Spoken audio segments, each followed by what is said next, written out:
This webcast presentation on the McGuffey Sports Network will begin in 10 minutes.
This webcast presentation of the McGuffey Sports Network will begin in 5 minutes.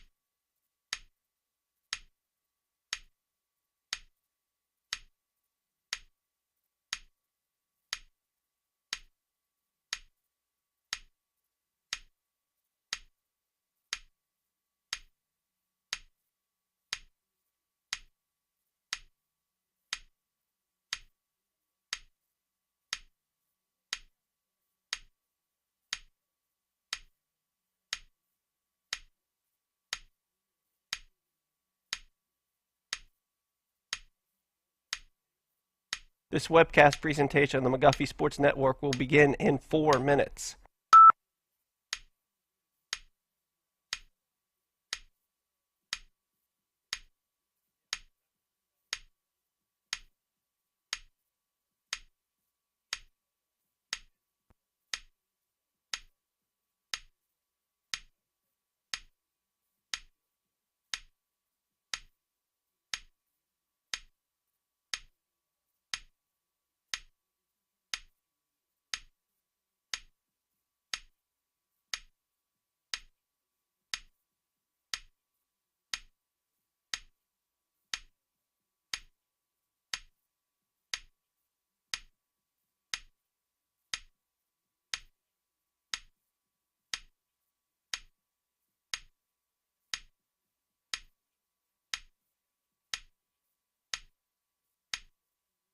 This webcast presentation of the McGuffey Sports Network will begin in 3 minutes.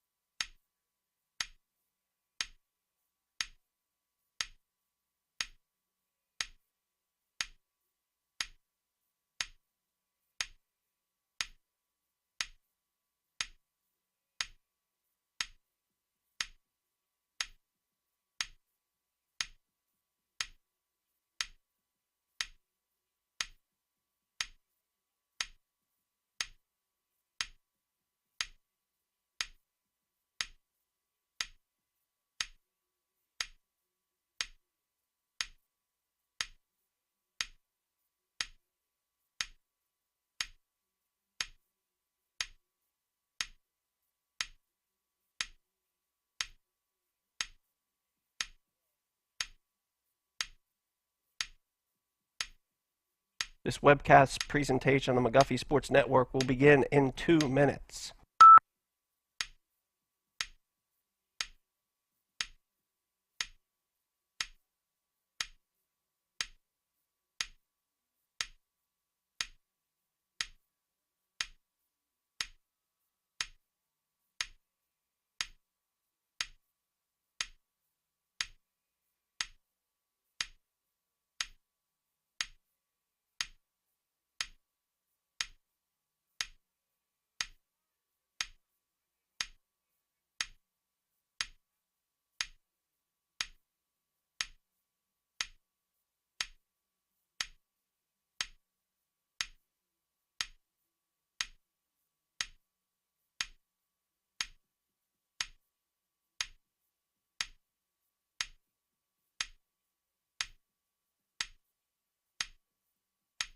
This webcast presentation on the McGuffey Sports Network will begin in 1 minute.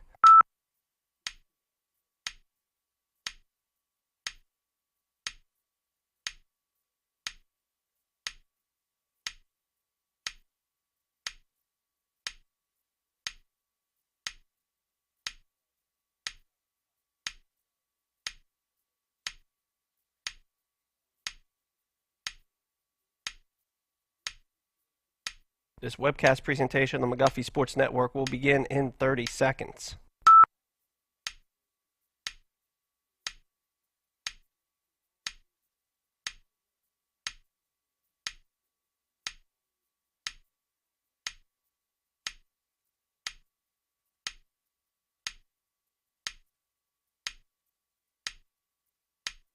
Ten, 9, 8, 7, 6, 5, 4, 3, 2.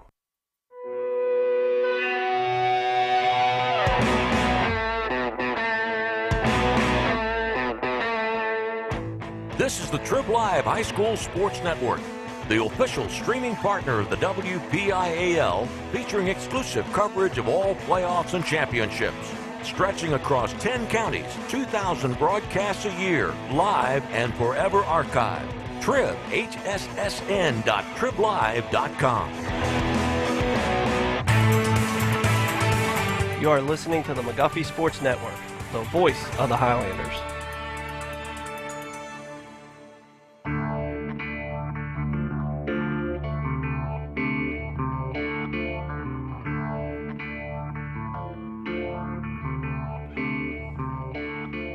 Good evening, ladies and gentlemen, and welcome to Highlander Stadium on the campus of McGuffey High School for tonight's presentation of the McGuffey Sports Network, powered by ARH Sports Shop and carried on the Trib Live High School Sports Network. I'm Rusty Pettit, alongside Mr. Zach Waters and Mr. Kevin Robinson, and also in the house tonight is the boss, Jason Kern, and we are happy to be presenting McGuffey High School football tonight as they take on the Eagles from South Park in a non-conference matchup tonight, the second to last week of the regular season, and it's the last home game, which means it is senior night here at Highlander Stadium, and all of the McGuffey seniors, football players, band, cheerleaders, we even had the bagpipe players coming across the field here with their parents, and it's just going to be an awesome night of football tonight, October 21st, and the weather is perfect for fall weather in Western PA tonight.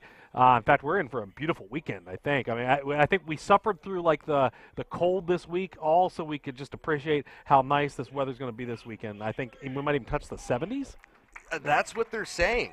They're saying it might touch the 70s a little bit. I know midweek was miserable. I know our neighbors up north in Erie, I think even Butler for that matter too, saw our flaky friends make a sudden return to western Pennsylvania, which we're not going to say snow, but the snow did make a return, but it didn't make its way down here. But as you said, Rusty, it's a beautiful night here for football. The temperature is right about 60 degrees. The sun's now set to our west, and it's fall. It's prime time football season here in western Pennsylvania. And tonight, as I mentioned, a non-conference matchup tonight, one that's a little bit odd maybe to have it this late in the season, but I think after the high-pressure matchups we've had in the last couple weeks, but, between just going back 2 to 3 weeks from now, like we had the Stowe Rocks matchup a few weeks ago, obviously that barn burner last week with Keystone Oaks that came right down to the last play. Not the worst thing in the world to have a non-conference matchup to get tuned up for a very important game, which is going to be next week down the road, just down I-70 at Wash High Stadium against the Prexies. So tonight, McGuffey looking to bounce back from a heartbreaking loss that they did lose last week. That conference matchup, just a last-second play. It was basically a Hail Mary that was answered for Keystone Oaks, and it gave McGuffey their second conference loss. So they come in now 3-2 in the conference and desperately needing a win next week on the road to Wash High to try to climb a little bit higher in that conference standing. Obviously, the game tonight between Wash High and Keystone Oaks is going to mean something, too, when it comes down to the second, third, and fourth spots, because we're talking about postseason jockeying for position here. We know Stowe Rocks is going to be the number one team. It's those next three teams right now, it could go any way. And if there ends up being a three-way tie, the Gardner points come in, and that'll be a whole different story. But right now, McGuffey's got to figure out a way to just basically regroup from last week. They've got a tough opponent tonight, a 4-4 South Park team that comes down from Class 3A. It's a team that they are fairly familiar with. This team was a conference opponent not that long ago. We saw them then. That had to be maybe 3-4 years ago. That was a team that I remember here at Highlander Stadium lighting it up through the air. I remember having a high-powered offense. The quarterback, wide receivers really gave the McGuffey defensive backs a hard time. They come in coached by head coach Marty Rick. And we'll see tonight they are 4-4. They do have the common opponent, ironically enough, for these two teams, Keystone Oaks. This team lost to Keystone Oaks early on in the season by a couple scores. We saw how close McGuffey and Keystone Oaks were last week. That game could have went either way. So I think it'll be a pretty competitive game here tonight. Yeah, I mean, as you said, them coming down from Class 3A, for those not familiar, South Park sits in the Western Hills Conference of Class 3A, the same conference that houses Avonworth, West Mifflin, Beaver area, Hopewell, Quaker Valley and Seton LaSalle. I mean, hopefully McGuffey did learn a lot from last week's game. There was a lot of good, there was a lot of bad, there was a lot of in between. I mean, it was a barn burner, as you said, Rusty, but I think the big thing McGuffey needs to take into consideration this week is their emotions. Yeah. The emotions played a huge factor on the field during that game last week, and I mean, we got pretty fired up here in the booth as well, but you have to know how to keep yourself kind of level head. I mean, I know that was a pretty big game. If anything, that was almost like a pre-playoff game, and it'll be like a pre-playoff game next week with McGuffey going down I-70 to Wash High in the season finale and the conference finale. But you're trying to gear yourself to get, as you said, either that 2, 3, or 4 spot. I mean, you'd like to see McGuffey come out and try to achieve the second spot in the Century Conference. But there's a lot of different things that have to happen. As you said, Stowe Rocks is going to have the number 1. They proved themselves, and I think the toughest opponent that Stowe Rocks faced this year was this McGuffey Highlander team that's out here on the field right now. I mean, to only hold them to 6 points says a lot about the character of this team and what they've accomplished through all this 2022 campaign. But, I mean, the rest is still unwritten, and they have to come down to taking care of business here with South Park tonight. Even though it's a non-conference matchup, they have one final opportunity now to kind of fine-tune everything and put the final pieces of this 2022 chapter all together when they go and face the Prexies next week. Yeah, and this could be the last regular season game at Highlander Stadium for these seniors, and unless they can end up in a 3-way tie and somehow get that second seat, it's probably the last home game, regardless, postseason or regular season as well. And you mentioned the emotions being in check. We're going to see some of the repercussions of that play out over the next couple weeks. The Highlanders will be without the services of senior tailback Kyle Brookman because of the ejection last week for the personal foul, and he is gone for not only the rest of last week, but he misses tonight and next week against Wash High. I think pending appeal. I'm not sure if McGuffey did appeal that or not.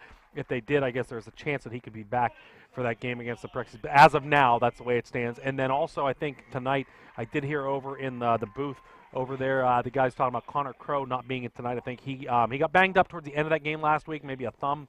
I'm not sure exactly, but the junior running back, Connor Crow, backup quarterback, and their punter, does a lot of things for him on defense, too. I believe he is out tonight as well. Hopefully we can get him back here sooner rather than later as well. But, yeah, one of those weeks where they're going to have some guys that are going to have to step up, and that's not the worst thing in the world. We've seen this Highlander team show depth throughout the years. We've also seen early in the season where they've had the luxury of having some large leads late in the game and therefore got a lot of these younger guys some playing time, and that very well could come into play here tonight and next week in the matchup against Wash High. You're listening to McKean Plumbing and Heating pregame show here on the McGuffey Sports Network, powered by Air Raid Sports Shop, and we'll be right back here after you hear a message from our sponsors. Hi, everyone. Zach Waters from the McGuffey Sports Network. Whenever your home or business decides to give you a headache, turn to the experts you can trust at McKean Plumbing and Heating, located at 468 West Chestnut Street in Washington, and is your source for plumbing, heating, electrical, and air conditioning. Whether it's a job for the do-it-yourselfer, a routine service call, or an installation, let the experienced staff assist with your needs. Call them at 724-225-6260 or stop in and visit them Monday through Fridays 8 to 6 and Saturdays 8 to 4. Plumbing, heating, electrical, or air conditioning, answer McKean. PA 9085. Hunters, it's almost that time of year again. And when gearing up for your next hunt, visit ARH Sports Shop. ARH Sports Shop has proudly served the tri-state area as your local sportsman store for over 25 years. Locally owned and operated, they specialize in new and gently used shotguns, handguns, and rifles. Instead of waiting in long lines at major big box stores, purchase your hunting license from ARH with fast, friendly service. For more information, visit their website at arhsportshop.com or visit them at 4174 Route 40 in Claysville across from Sunset Beach. Open Monday through Friday 10 to 5 and Saturdays noon to 4. ARH Sports Shop, a proud supporter of McGuffey Athletics. Cold weather wreaks havoc on your vehicles. Dead batteries, flat tires, or simply locked out? Call McAdoo's Towing and Crane Services. McAdoo's offers roadside services, including fuel delivery, lockout assistance, jump starts, and tire changes, including 24-hour towing, recovery, hauling services for vehicles and loads of all sizes. Need crane service? No problem. McAdoo's is capable of 24-hour crane service and assistance with a fleet of 8 cranes. A family-owned and operated company since 1965. Why call just anyone when you can call a family you can trust? 724-484-7300. McAdoo's Towing and Crane Services. Their business is picking up. Your home for Highlanders football all season long. You're listening to the McGuffey Sports Network, powered by ARH Sports Shop. Highlanders Nation, looking for that perfect piece of clothing to showcase your McGuffey spirit? Look no further than Fanatic Impressions at 166 South Main Street in Washington. Fanatic Impressions offers a wide variety of sporting goods, athletic apparel, and school spirit gear. Have an event coming up? Fanatic Impressions offers custom bulk screen printing and promotional product printing to help make your team, event, wedding, or business all the more personal. Open Monday through Saturday. Fanatic Impressions at 166 South Main Street in Washington. Welcome back to Highlander Stadium. They're still going through senior night here. They got all the football players announced, and now I believe we've got the band members getting ready to come across the field, and we just got some awesome information here from Sean, who is with South Park staff, and he came over and gave us some really cool history. We were talking about the game the last time these two met, and I said it was about 4 years ago. I was a year off. It was actually 5 years ago. Man, it does not seem like it's been that long. But 2017, when they were both in Class 3A, it was a conference matchup, and South Park did win by a decent amount, 39-14. And he said that wide receiver, and I can't think of his name right now. Devin Turner. Yep. Set the school record that night, 4 touchdowns. It's still the school record. Yep. And I said, if I remember correctly, most of those were big play receptions too, because it just seemed like he would just go deep and the quarterback just threw it up in the air and he caught every single one of them. Absolutely. Yeah. These two teams, he said, first met in 1941, back when it was Snowden High School versus Morris High School. Man, that's some history for you. And Snowden, which was South Park, Morris was McGuffey. It was 32-0 Snowden over Morris.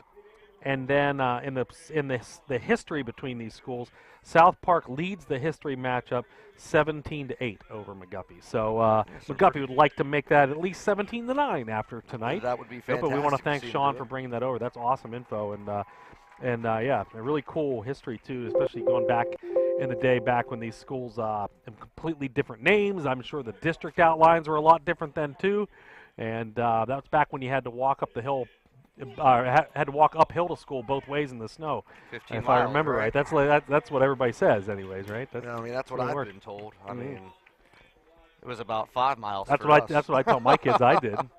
I tell my kids that's exactly how it was for me. But yeah, welcome back to the McKean Plumbing and Heating pregame show here on the McGuffey Sports Network, powered by Area Sports Shop, and once again carried on the Trib Live High School Sports Network. These two teams, we did watch.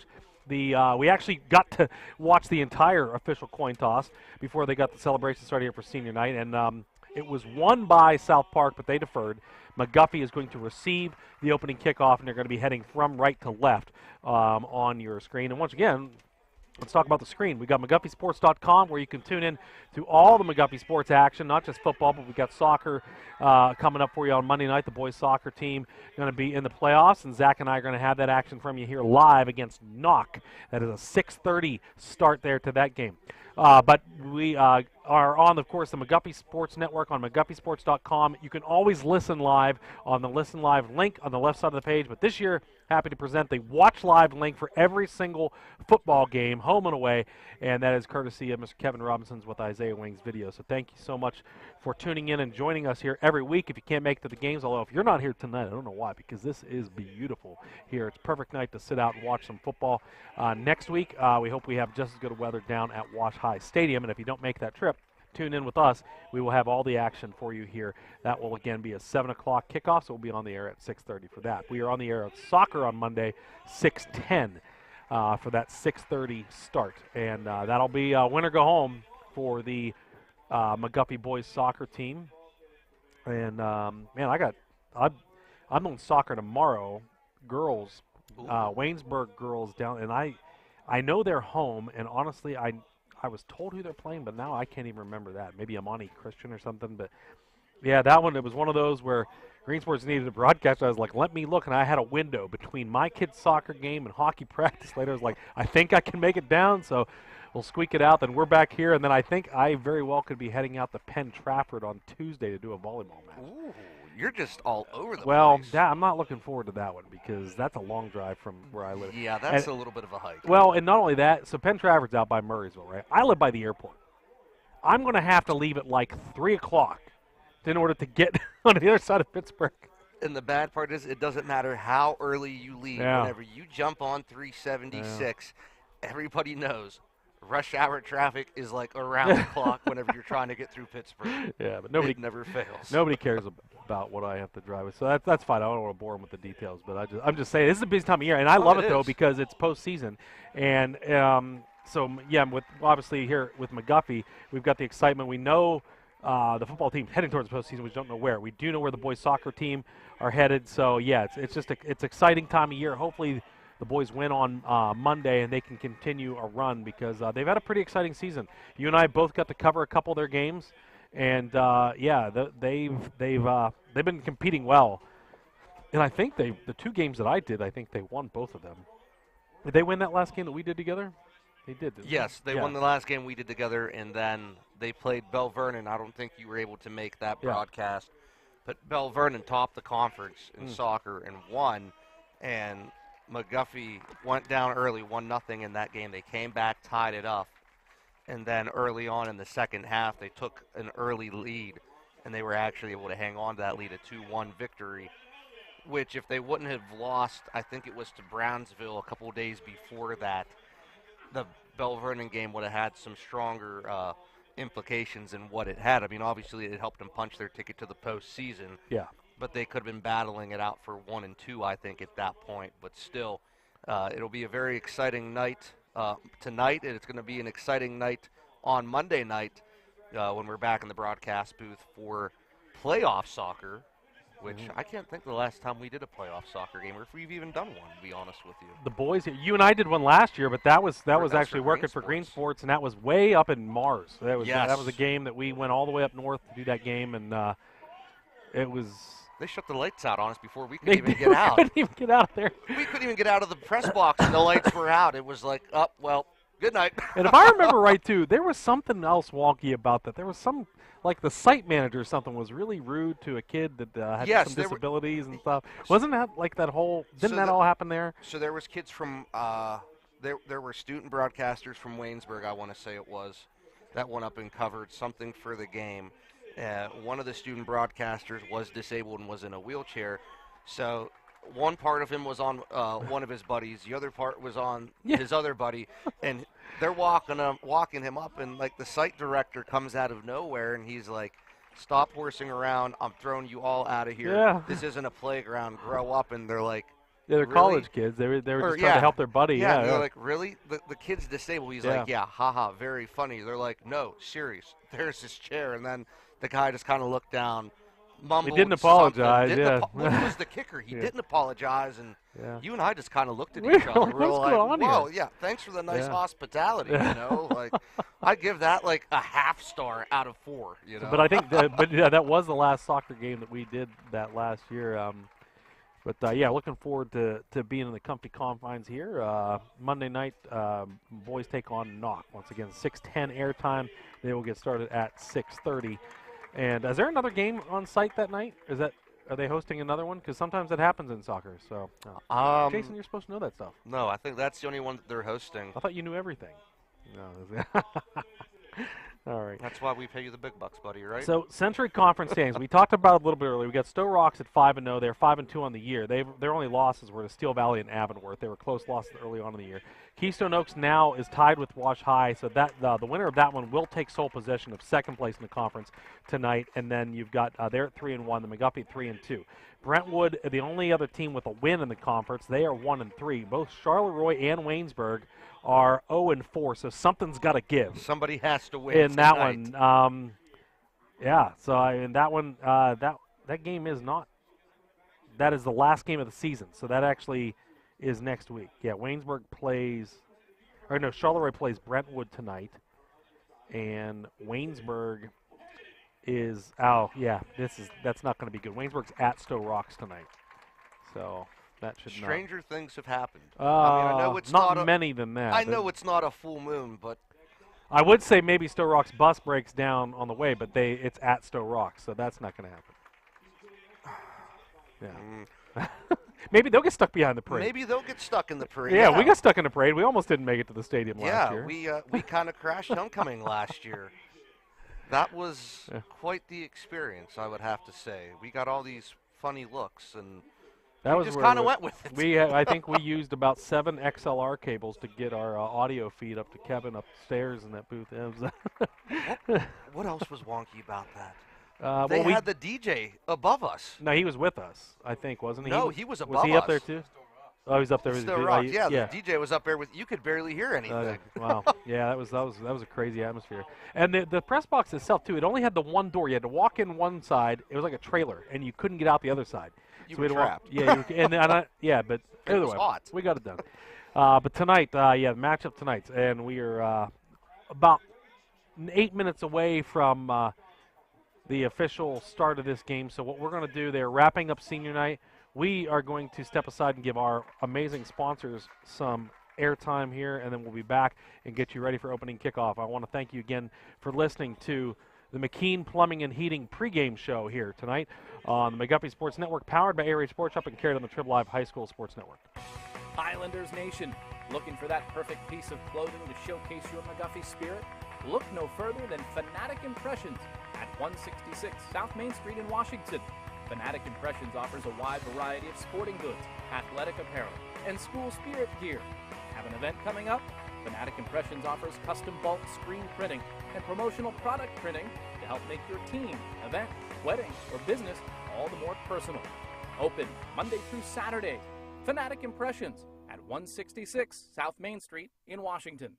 Highlander fans, let's face it, nobody enjoys when their vehicle needs service work. So let the trusted professionals at Route 40 Auto ease your worries. It's quality service and diagnostics with a hometown feel, offering brakes, exhaust, tune-ups, engine repair, transmission repair, suspension repair, and regular maintenance for your vehicle. Maybe it's as simple as an oil change or as pesky as a state and emission test. Call Route 40 Auto at 724-484-7963 or stop in at 150 Route 40 West in West Alexander. Looking for beautiful yet gently used items for your home, apartment, or office? Then visit the Back Lot, located at 840 Race Street in Washington. The Back Lot, formerly known as Badillions, has proudly served the Washington County area for over 50 years. They offer a wide variety selection of furniture, appliances, home furnishings, college dorm supplies, antiques, and sporting goods. With their ever-changing selection of amazing finds and great savings, any item purchased can be brought home the same day, saving you more than you ever could imagine. Like them on Facebook or call them at 724-705-7662. The Back Lot. No thrills, just deals.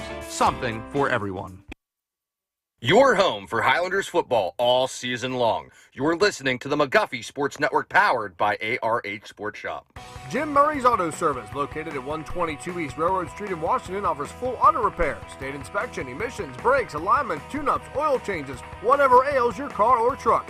Jim and his qualified team of mechanics can diagnose your vehicle issues and get you back on the road in no time. At Jim Murray's, you're not a service number. Jim takes the time to discuss your auto repair one-on-one before the work is started. Give Jim a call, 724-222-1350. Jim Murray's, professional service with personal small-town treatment. Are you planning a holiday but need some assistance? Might be confusing, but here's a solution. Sky's the Limit Travel. Since 2014, Sky's the Limit Travel has been guiding travelers to their vacation destination. Whether it's a family or group vacation, luxurious or romantic getaway, Sky's Limit Travel is happy to assist. Also specializing in cruises and all-inclusive resorts. Sky's Limit Travel offers destination guides for the perfect vacation getaway. For more information, visit their website at skyslimittravel.net or call them at 724-413-3182. Sky's the Limit Travel. Lose yourself in the Caribbean. A Travelers Planner International affiliate. Shell Pro Energy Services is a best-in-class natural gas service provider, and they're looking for new employees like you. Shell Pro offers a range of services across the region, and they are currently looking for operators, roustabouts, and compressor operators to support their clients in the western Pennsylvania area.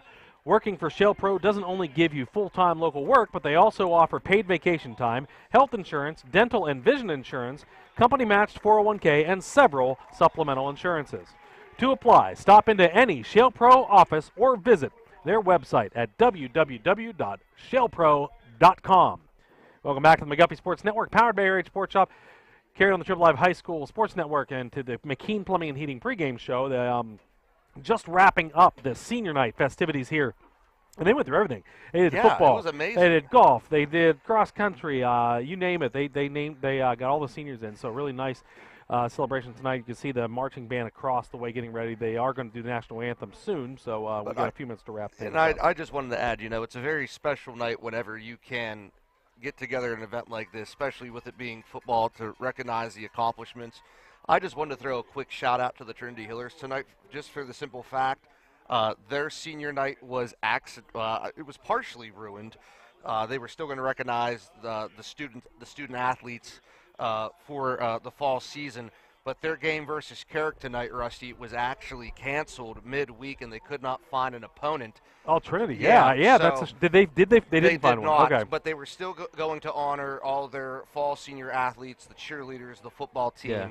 But it's just a shame because, you put in all this hard work and you live up to certain moments, especially going into your senior year, and to have it kind of stolen to an extent, that kind of puts a damper on. But they were still going to try to make the best. They invited the community to come out tonight to show their support and their love for all of their senior fall sports athletes.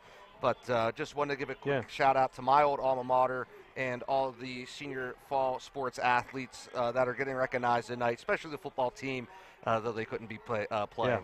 No, my wife mentioned that to me earlier in the week. She saw one of her friends from our church text her and said, they didn't have an opponent. And she's like, do you know anybody? And I was like, I started looking. I looked through all the schedules. The only other teams that would have been available would have been City League teams that would not have made their playoff, because I think they had a semifinals tonight. And so anybody that would have left like 2 teams. So you would have had to get one of those lower ranked city teams that finished at the bottom of that conference, which Carrick's in. Right. Although Carrick might be an independent City League team, maybe, I'm not sure. I believe we'd have to look that one up. But yeah, that was like the only teams that weren't already playing in a game tonight. So that's a shame. So I'm sure shout out to Trinity though. Yep.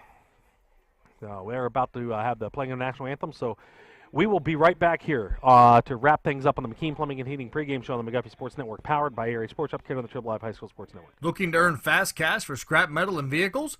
Brookman Iron and Metals will pay you top dollar for unwanted scrap metal or junk cars. Since 1931, Brookman Iron and Metals has offered the highest market prices for scrap metal, from iron to brass to vehicles. Looking to recycle? Their local family-owned company will take any recyclable metal off your hands. In addition, you have easy access to their clean location to recycle without a hassle. Don't let recyclable metal materials take up your much-needed space. Use a roll-off container from Brookman Iron and Metals to provide you with a convenient solution for your recycling needs. Brookman Iron and Metals, located at 4 Race Street in Washington, 724-222-4260. Accidents are unfortunate events and often cause stress and disruption in your daily life. Relax. Let Lombardi Auto Body help you get through this process of getting your vehicle back on the road safely and as quickly as possible. Open since 1984, Lombardi Auto Body is a family-run business that delivers the highest quality repairs with continued customer loyalty. Call Lombardi's first to schedule your free estimate. Lombardi Auto Body, 140 Highland Avenue in Washington, 724-222-3077. Since 1988, Tri-State Designs has provided customers with the highest quality awards for all occasions. Conveniently located on Main Street in Claysville, Tri-State Designs features a full showroom with many examples of the various awards they offer. Trophies, plaques, ribbons, engravings, or maybe you need a custom order. No problem. Stop in or give them a call at 724-663-5346. Tri-State Designs, a trusted award shop and proud supporter of McGuffey Athletics. Welcome back to Highlander Stadium here, and we're ready for senior night game, which is the Euro McGuffey Highlanders taking on the Eagles of South Park, and the captains are getting ready to go out for the ceremonial coin toss. The captains for McGuffey tonight, they're seniors. All the seniors. Yeah, that is it. And so for South Park, what do we got over there? I think they had their seniors as well. Did they have? Well, they only have about 5 guys out there. What do we got? We got 60. Trying to get some numbers for you. 17. 17 76. is Jack Saduth. He is he's a senior, 6'3", 168, wide receiver, defensive back. 76 is Sean Morrison. He is also a senior. He's a big boy, 6'5", 315. I bet you he'll be playing somewhere next year on Saturdays. And then, is that number 12 on the left? Yeah, 17, 12, No, on or is our that left. 10? I can't tell. It looks like it's 12. Yeah, I think it's 12 would be a senior. If that's the case, that's Harper Conroy. He's the starting quarterback for tonight. He's 6'5", 214, so he's got he some has size a big frame, as and well. I think he's going to really challenge this Highlanders defense tonight. That South Park team has a lot of size, a lot of guys right around 5'11", 6 foot. I mean, South Park brings a lot tonight to this game, even though it's a non-conference. They were sitting right in the middle of the things in their conference. Yeah, they look like they're in position to make the postseason. I think they are sitting in third place, I believe. They're in a tough. Well, I say tough conference. Avonworth might be one of the best teams, if not the best, in Class 3A. Avonworth is a team that we know beat Stowe Rocks this year, and here comes McGuffey onto the field, wearing their home blue with the gold pants, gold helmet, and of course the gold stripe, as well as the. What are they they're throwing footballs? Get the little pink footballs up there. In honor Very of nice. Breast Cancer Awareness Month. Everybody wearing their pink in the student section, including the cheerleaders tonight. And they even look at the bagpipe players as they come. Their tassels on the back of their pipes there are also pink and showing support. But yeah, Avonworth, top of the Western Hills Conference at 4-0. They're 7-1 overall. And then it's West Mifflin at 3-1 in that conference. They're at 4-4. Then South Park, right in the middle, as you said, they're 3-2, 4-4 overall. And that Western Hills Conference, that was actually one of the more powerhouse conference a few years ago. I mean, you see teams like Beaver Area. Hopewell also used to be top of that conference back in the day. Quaker Valley, Seton, LaSalle, just to name a few. The one captain we didn't get, number 53, Broden Urquhart, is number 53. So as you see, they are just announcing that McGuffey will receive the opening kickoff. They will go from right to left out there to. They have all the seniors out there, but the two McEwen and Dietrich went out to shake hands with the other captains. All right. I look for South Park to run the ball a little bit more tonight. They have a very talented running back in their backfield. Eric DeRue, he wears number 21. He's a sophomore. He's 6'10". He goes about $190. Eric DeRue on the season, 155 rushing attempts, 997 yards. So he's three-way. He's going to get 1,000 yards on the season tonight. And 14 touchdowns for that young man. He's averaging over just about 6 yards a carry, almost 6.5 yards a carry. What's that? What's the name? Eric of that one? DeRue, number 20, DeRue, number 21. Right. Yep. So I look for South Park to really kind of stick to their run game tonight. But they're going to be tested on defense as they're getting set to kick it off here, and we're underway. There it is. There's a low kick that's going to be picked up at the 25-yard line and carried up over the 30. 35 now running up the middle is Donnelly, and he has a flag that comes in from in front of the play. And Donnelly was able to get all the way across the 40-yard line to around the 42 as he was one of the up men. But we do have a flag that came from back here where the kicking team was running from. That could mean holding. Not the way you'd like to start off a game, but Holding, that's exactly yes. what it is. So out the gate, a holding penalty. See where they mark it off from. If they mark it off from 42, they're still going to be decent field position, but that was a nice return by Donnelly that's going to be negated a bit, and that's where it'll be. So back at the 33-yard line is where the Highlanders will start off. Nope, they've got to put it back at the 32. So there we go. All right. And that looked to be like a squib. I don't want to say a squib kick, but it was just an ugly kick to get started. But all right, so it looks like Droboy is in it, the fullback, and I think Wagers now the other tailback here. Reverse to Wagers, and he gets up the middle and runs into a wall of tacklers. He might have got a yard out to the 33-yard line with forward progress. It'll bring up 2nd down and 9. Number 76, Sean Morrison for South Park, the senior defensive lineman. As you said, Rusty, he's huge. He comes in at 6'5", 315. He helped kind of stop the run from even breaking out, and they're lucky they got 1 yard out of that play. It brings up 2nd and 9. Ball at the 33, McEwen under center. Everybody in tight on defense. They're going to fake the pitch, and look, McEwen looks to pass. He's got a man down the middle. It's Wagers. He's got it at the 35. Tackled inside the 30-yard line. Charles Wagers. South Park tackler took off with the ball the other way, but I believe it's a first down because he had tackled Wagers and then took the ball off of him. But wow, he got behind that secondary there, and a really beautiful throw there by McEwen. Yeah, I mean, McEwen sells out the fake beautifully on that last play.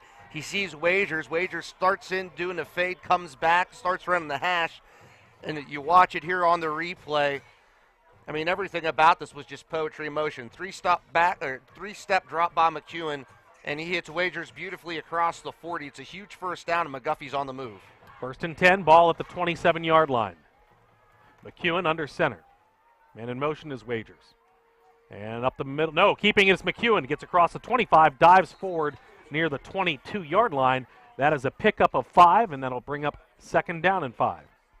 I mean, it's been a thing of beauty to watch Phil McEwen throughout this entire year, whether it's passing or rushing. McEwen coming into tonight's contest, 538 yards on the year, 28 of 42, and he's close to hitting that 500-yard mark on rushing, 445 yards, averaging about 6 yards a carry. 2nd down and 5. Dietrich in motion this time. They pitch it to him. He wants the right side. Finds a hole. 20. And there's a flag out there. He's got the first down, and he's tackled inside the 10, but I believe this one's coming back. And I think McAdoo was guilty on the right side. He really held. It looked to be the defensive back there right near the side judge. And I think it took him a second, but he threw his flag almost instantaneously. And they are going to mark that off from about the 20, which would put it back at the 30.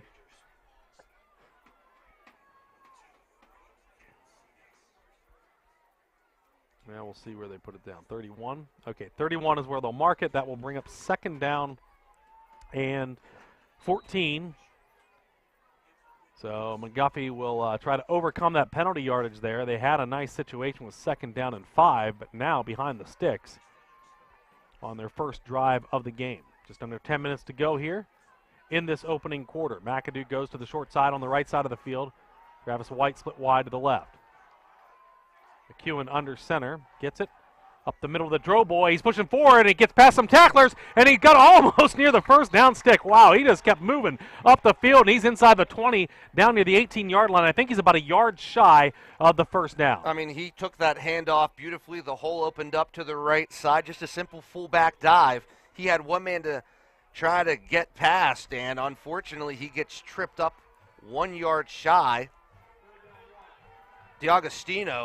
A.J. DiAugustino was the one who saved him from getting that first down and potentially a touchdown. 3rd down and 1 now for the Highlanders. And it's going to be McEwen, and he got dropped in the backfield. He lost a yard, so decision time here. We know they can kick field goals from this far because we saw it last week, but it's only 4th and 2, so it looks like they're going to leave the offense on the field. Yeah, they tried to go for the option there. Wagers was open to the left of McEwen, but you see the South Park defense just come crashing in on him. I'll tell you what, they weren't able to sell the fake all that well, and South Park easily identified that, was able to stop. This is a huge 4th down for both these teams.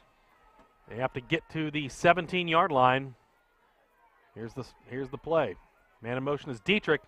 And they jet sweep. He's going to try to turn upfield and stretching close to the line. Where are they going to spot it? I don't think they gave it to him. I think they did. I think he had it by at least a half yard. No, they're going to say it.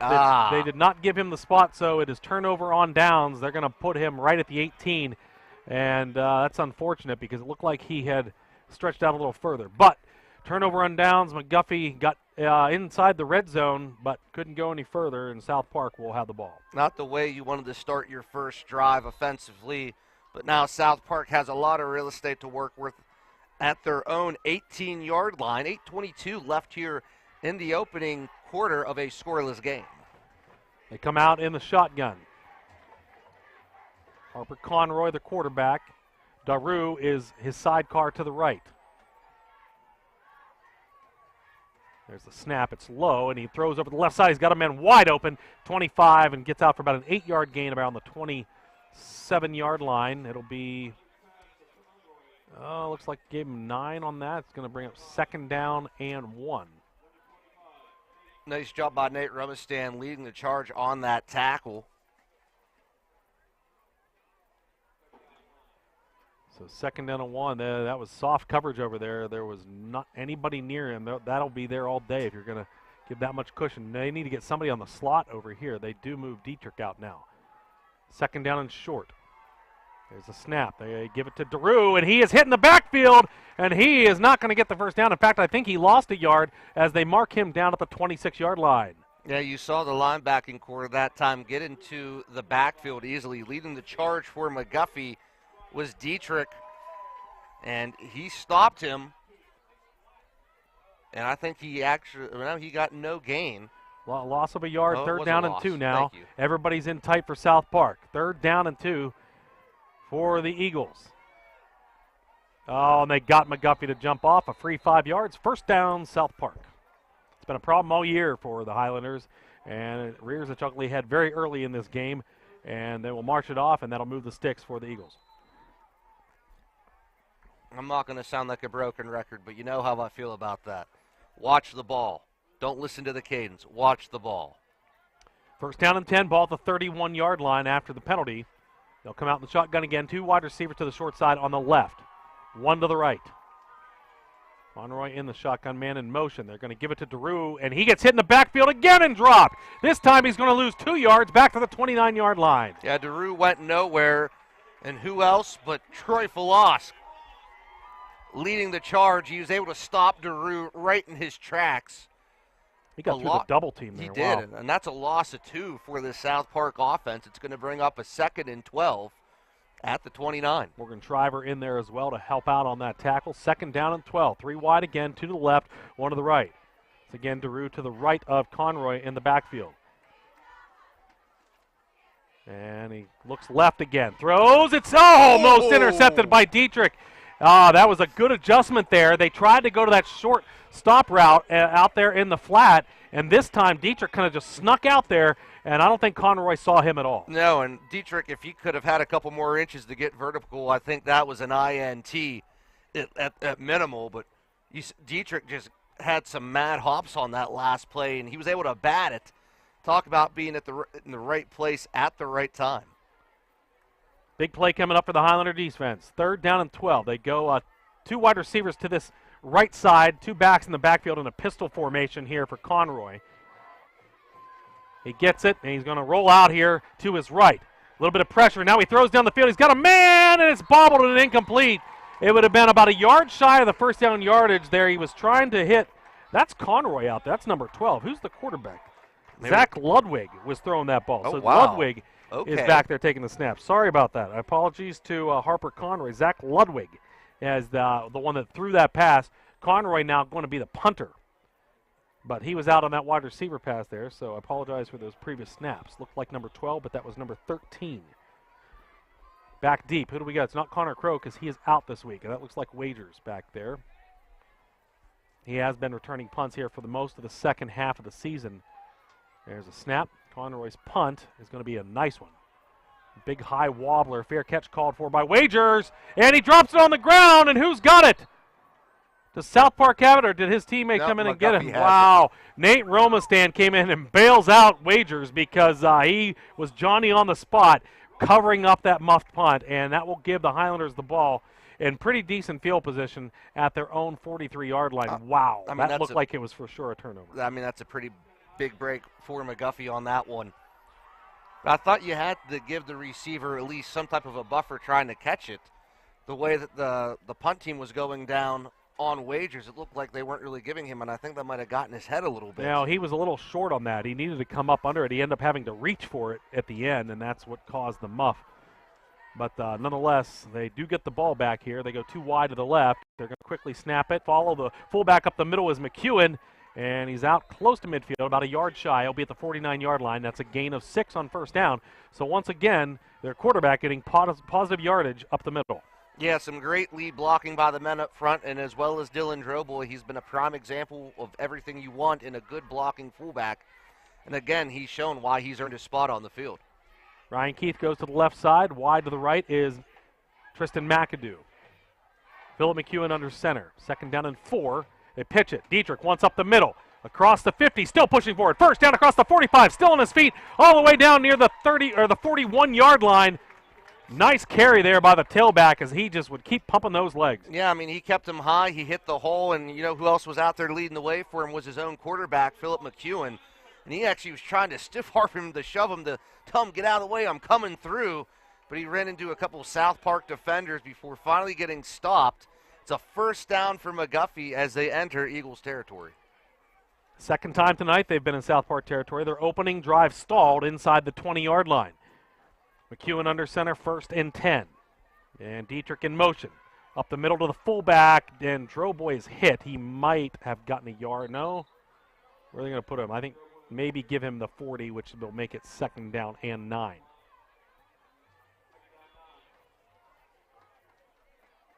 So it's been, you know, this South Park, they've got a lot of size up front, and there have been times that McGuffey has found some cracks, but there's some other times, though, that they really, really are filling up those gaps and making it hard for these running backs. Oh, yeah, I mean, they're just kind of shutting it down and being every place you don't want them to be on an offense. All right, so this time it'll be 2nd down and 9, ball at the South Park 40. And in motion is Dietrich. And they're going to keep it on the option. Here goes McEwen, 45-30, 1st down McGuffey inside to the 29-yard line.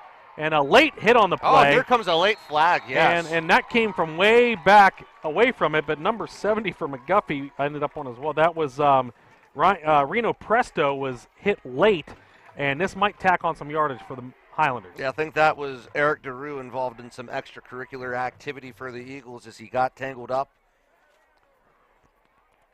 with Presto, and it was called.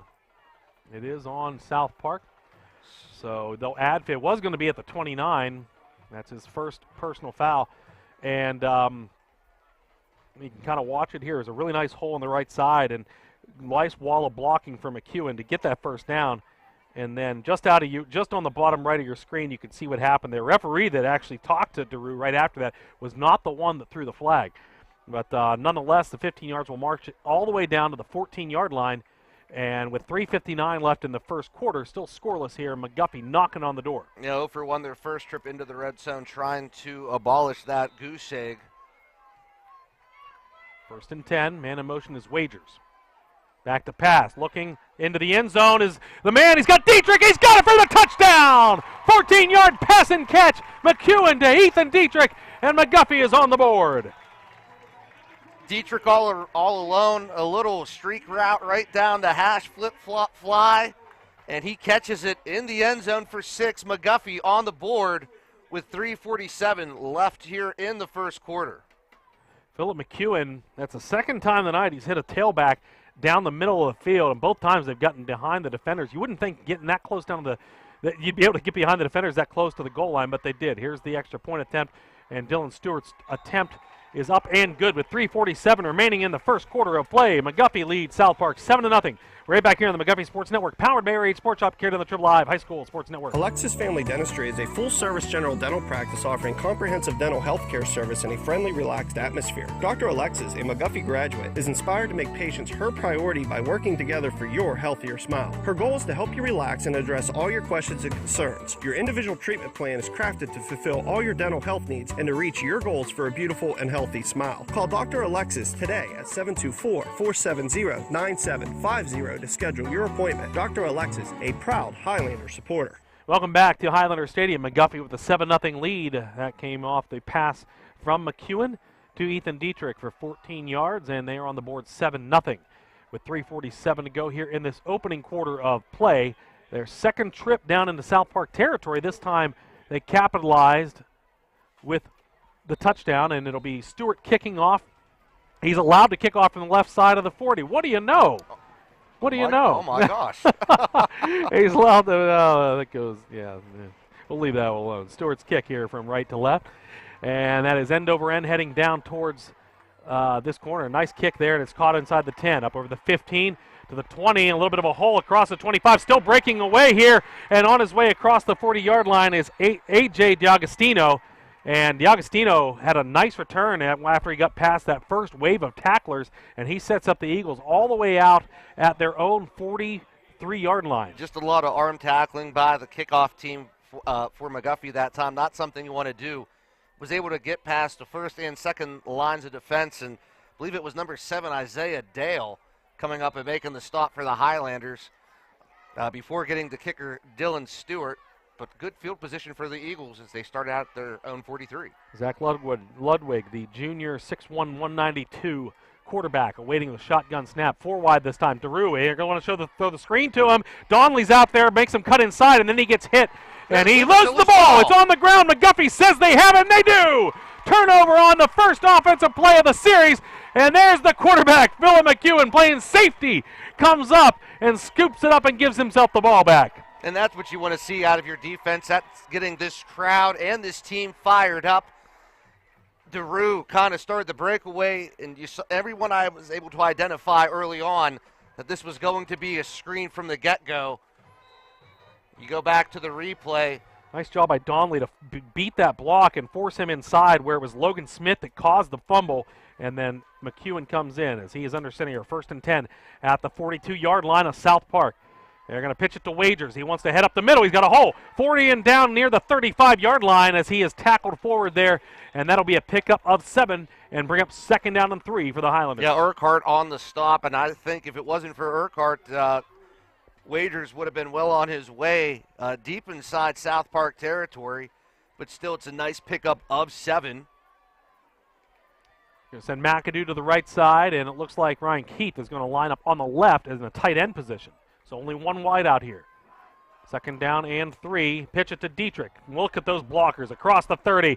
Wow, it just set up a wall on that right side, and Dietrich able to get down to the 28 and move the sticks again for McGuffey. And that was 19, I believe. It was 19. Wyatt Markovich making the stop for the Eagles that time on the far right side of the field. But it's like you said, it's enough for a McGuffey 1st down.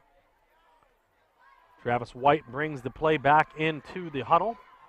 2.5 minutes to go in the opening quarter. McGuffey leads 7-0 over South Park, and they are on the move again. 1st and 10 at the 28-yard line, and we have a timeout. This is going to be McGuffey's first timeout of the half. We'll take it with them, and we'll be right back here on the McGuffey Sports Network, powered by ARH Sports Shopping, carried on the Triple Live High School Sports Network. Hi, this is Rusty Pettit with Cruise Planners. We're a full-service travel agency, and we can help you plan your next cruise, a vacation to an all-inclusive resort, a destination wedding, a honeymoon, or taking the kids to Disney World. It would be our pleasure to help you and your family plan your dream vacation. Visit our website, www.rocktheboatcruiseandtravel.com, or call me, Rusty Pettit, at 412-770-6511, and let's start planning. Welcome back to Highlander Stadium. We just got an update to the Keystone Oaks and Wash High game. Keystone Oaks up on Wash High 14-0. That game is in Dormont tonight at Dormont Stadium. And, so Keystone Oaks out to the early lead there, and that does not help McGuffey's cause if they want to somehow end up in that 3-way tie to get up into the 2nd place spot. But, kind of an eye-opener there if that game continues that way, because we've seen Wash High meet a couple of the tougher conference opponents, and so hard they've had a tough time with them, and makes that game all the more interesting next week down I-70. But right now we've got some business at hand here. 1st and 10, McGuffey at the South Park 28, and they're going to go around the left side. McEwen gets hit as he crosses the line of scrimmage and gains a couple yards down to the 26. And looked like he wanted to kind of bounce that outside, but he could not. He was tackled there. I think that was Ludwig that came up from his safety position to do that. Yeah, it was Ludwig as well as Urquhart kind of stopping McEwen right in his tracks. And the middle hasn't been there for both of these teams, both kind of struggling to get the ball moving right up the middle. They're able to go off tackle, but the middle's been closed. So with the 2-yard gain, 2nd down and 8 to go here. And this time it's Droboy up the middle, and he is still pushing forward, and he moves the pile up to about the 22-yard line. That is a gain of 4. And it brings up a 3rd down and 4 for McGuffey, probably in 4-down territory again. We saw them on their opening drive. Was that Donnelly? Oh, sorry. Okay, so Donnelly in at fullback now. Droboy is getting a breather. I can see him now down here to our left on the sideline. So apologies there. Eric Donnelly in at fullback. And McAdoo splitting as wide as you can get to the right side. He's over there on the sideline. Wagers in motion. And here goes McEwen. He's around the left side. Oh, he fumbles the ball. Wagers picks it up and moves forward across the 10 and the 5. I'm not sure. Can you advance a fumble? What's the rule here? They might have to call it where the ball was. No. Can you advance it? They did advance. Okay, I don't want to assume. I know there's certain times you can't, but apparently you can. That was a room service hop, bounced right up the Wagers, and he pulled a very alert move there to scoop it up and gets all the way down to 1st and goal down at the 4-yard line. Almost as like that play was designed for him to fumble at McEwen, who doesn't fumble often, but thank goodness for Wagers being at the right place. McAdoo once again wide to the right, and this time it's Dietrich. Wants to follow everybody up the middle, and he's still pushing forward. I think he's about a yard shy. They're going to mark him down inside the 1-yard line where it'll be 2nd down and goal for the Highlanders. Yeah, I know there's weird rules about advancing fumbles at certain points and times. And so when I saw that bounce forward, he was close to the 1st down marker at least when he lost the ball. But that ball bounced right up there for Wagers. This time 2 wideouts, White to the left and McAdoo to the right, 2nd and goal. And up the middle, Donnelly pushes into the end zone, the fullback with a 1-yard touchdown run, makes it 13-0 with 6 seconds to go here in the first quarter. Oh, they just give it to the Bull, and he paves his way. It's a hard-fought yard he gets, but it earns McGuffey another touchdown. They add another one on the board as they're up 2 scores with 6 to go here in the opening quarter.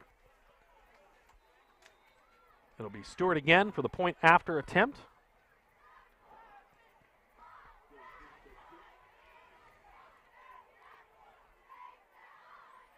And that snap is down. The kick is up. The kick is good with 6 seconds remaining in the first quarter of play. It is McGuffey 14, South Park nothing. We'll be right back here on the McGuffey Sports Network, powered by AR8 Sports Shop, carried to the Triple Live High School Sports Network. Hi, everyone. Zach Waters from the McGuffey Sports Network. Whenever your home or business decides to give you a headache, turn to the experts you can trust at McKean Plumbing and Heating, located at 468 West Chestnut Street in Washington, and is your source for plumbing, heating, electrical, and air conditioning. Whether it's a job for the do-it-yourselfer, a routine service call, or an installation, let the experienced staff assist with your needs. Call them at 724-225-6260 or stop in and visit them Monday through Fridays 8 to 6 and Saturdays 8 to 4. Plumbing, heating, electrical, or air conditioning, answer McKean. PA 9085. Back deep to receive this kickoff for South Park. Once again, we have A.J. D'Agostino, and on the other side, I believe that is number 18, Jaden Anderson. And they're both standing around the 10-yard line. It'll be Dylan Stewart again kicking off from the left hash tonight. I'm going to point that out every chance I get. Dylan Stewart, he'll be playing soccer on Monday night when we're here. So make sure you tune back in. We will have the audio feed there for that playoff game.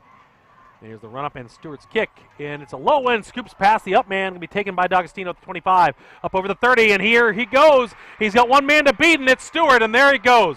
A.J. D'Agostino down inside the 15, the 10, the 5, and he's going to have a touchdown for South Park. The squib kick went right to him, and he hit it on the fly and didn't stop. No, he had beautiful blocking on the near side of the field here, closest to the press box, and all he had to do was follow the yellow brick road home. And that's what he was saying. There's no place like home as he finally punches his ticket into the end zone, eliminates that goose egg for South Park. They score with no time left here in the first quarter. So they answer with that, and this is their kicker now, and that is, what's that number? Number 8. That is Caden Kostelnik. And we have a timeout. Timeout by South Park. So we'll keep it right here.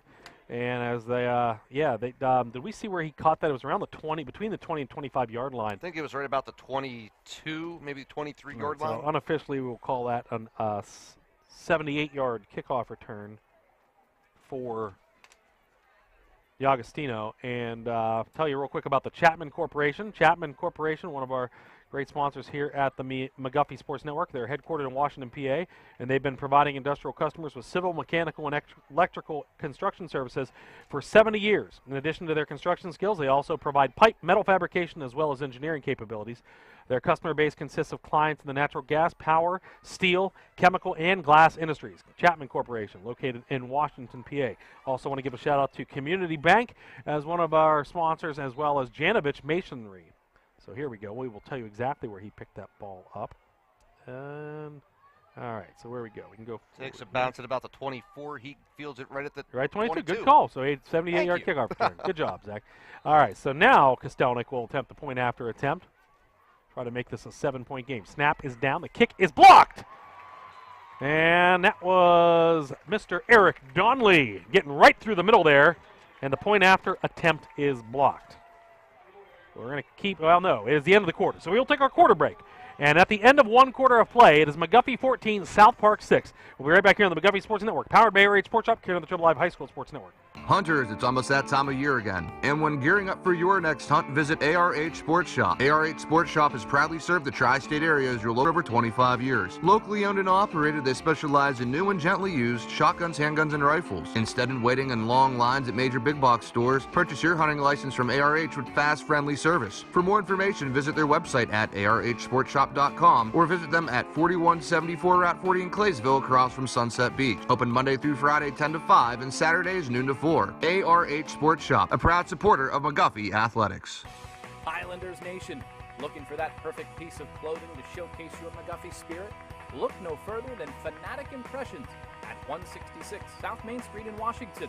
Fanatic Impressions offers a wide variety of sporting goods, athletic apparel, and school spirit gear.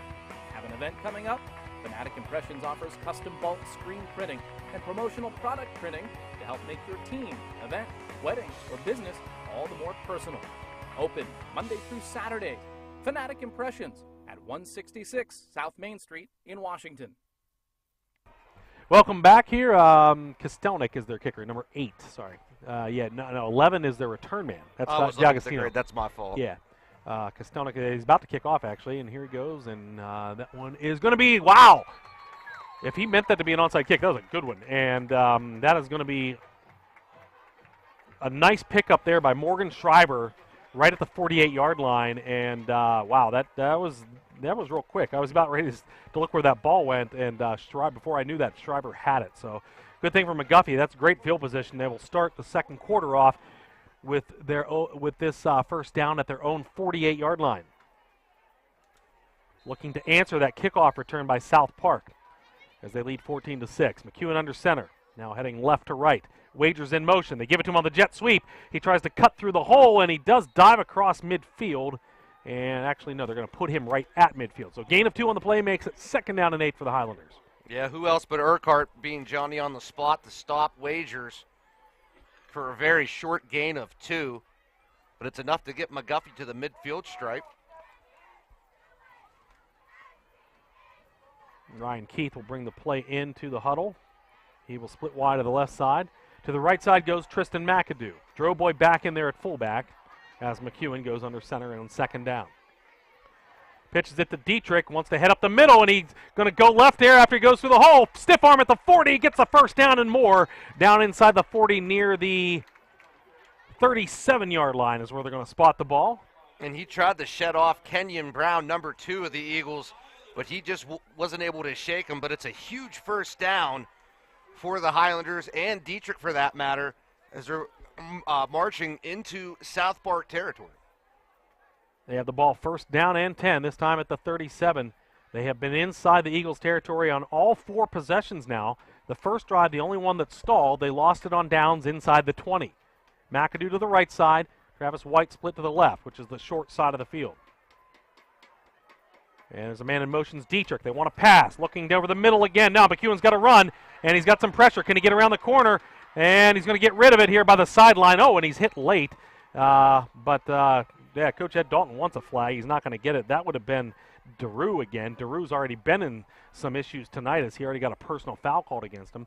But the incompletion, because he was out of the pocket, will make it 2nd down.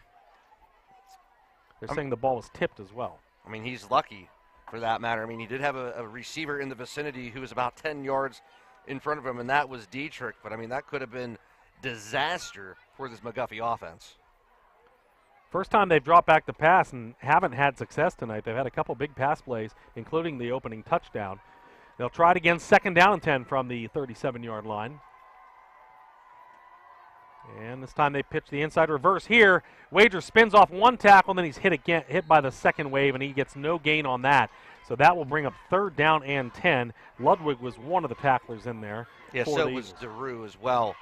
They both kind of just tackled him. And that's no gain.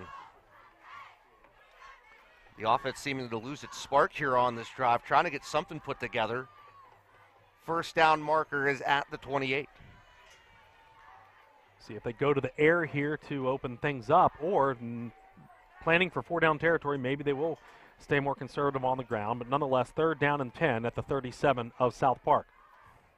Back to pass, and rolling right is McEwen. He's looking. Now he wants to run, cuts up the field, and he gets across the line of scrimmage and across the 35.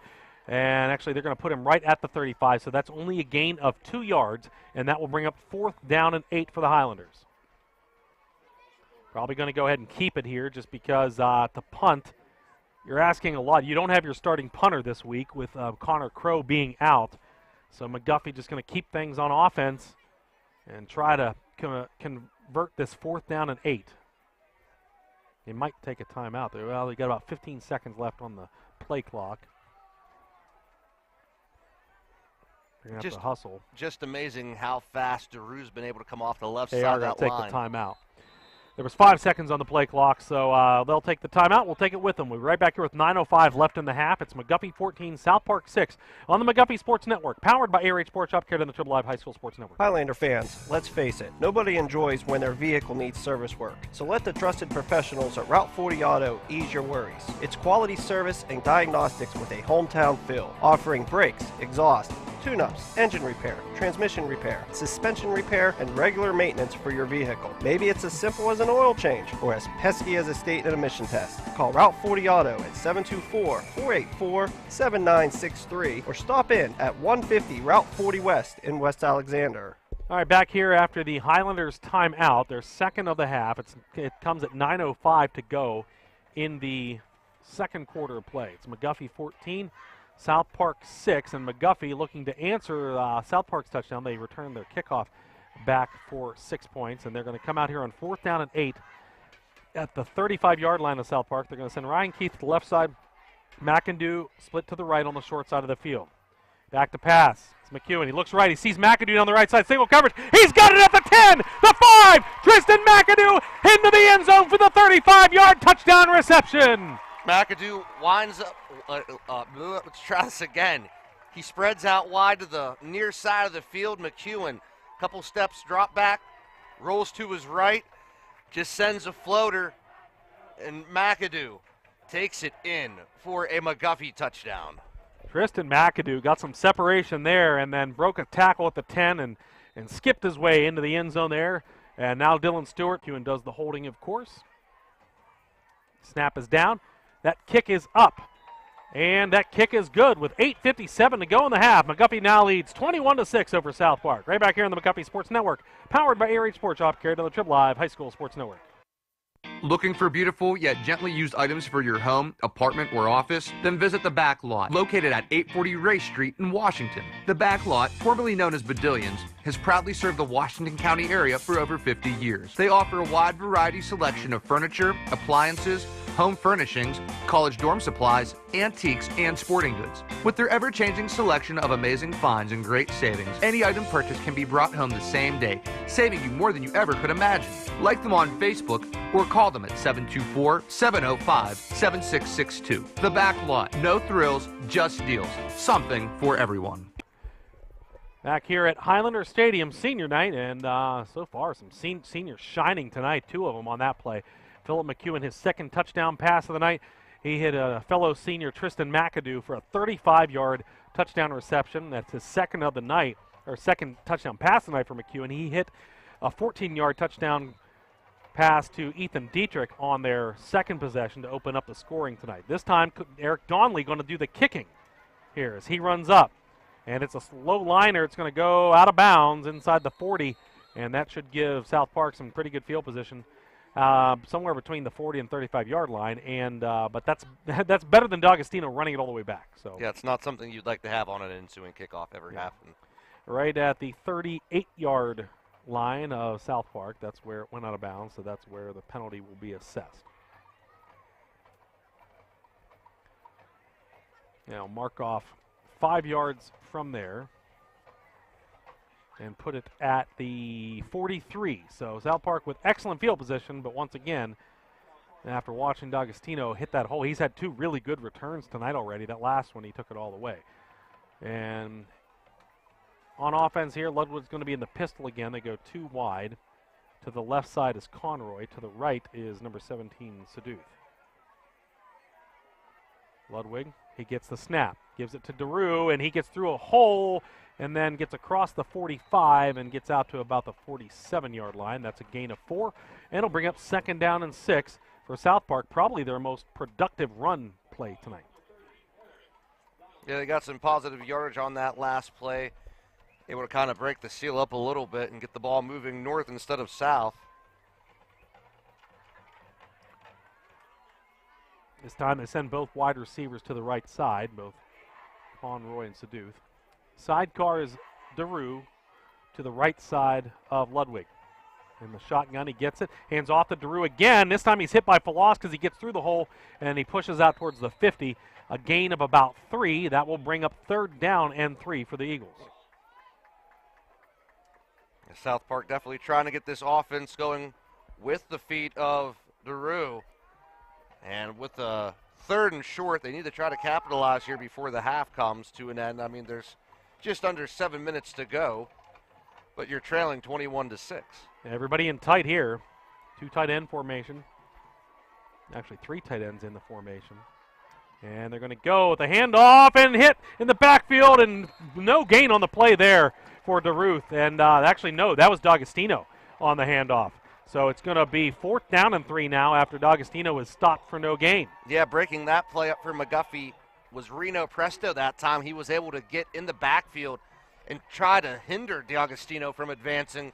And then you saw some other guys here on the near side kind of jump in on the fun and just tackle him.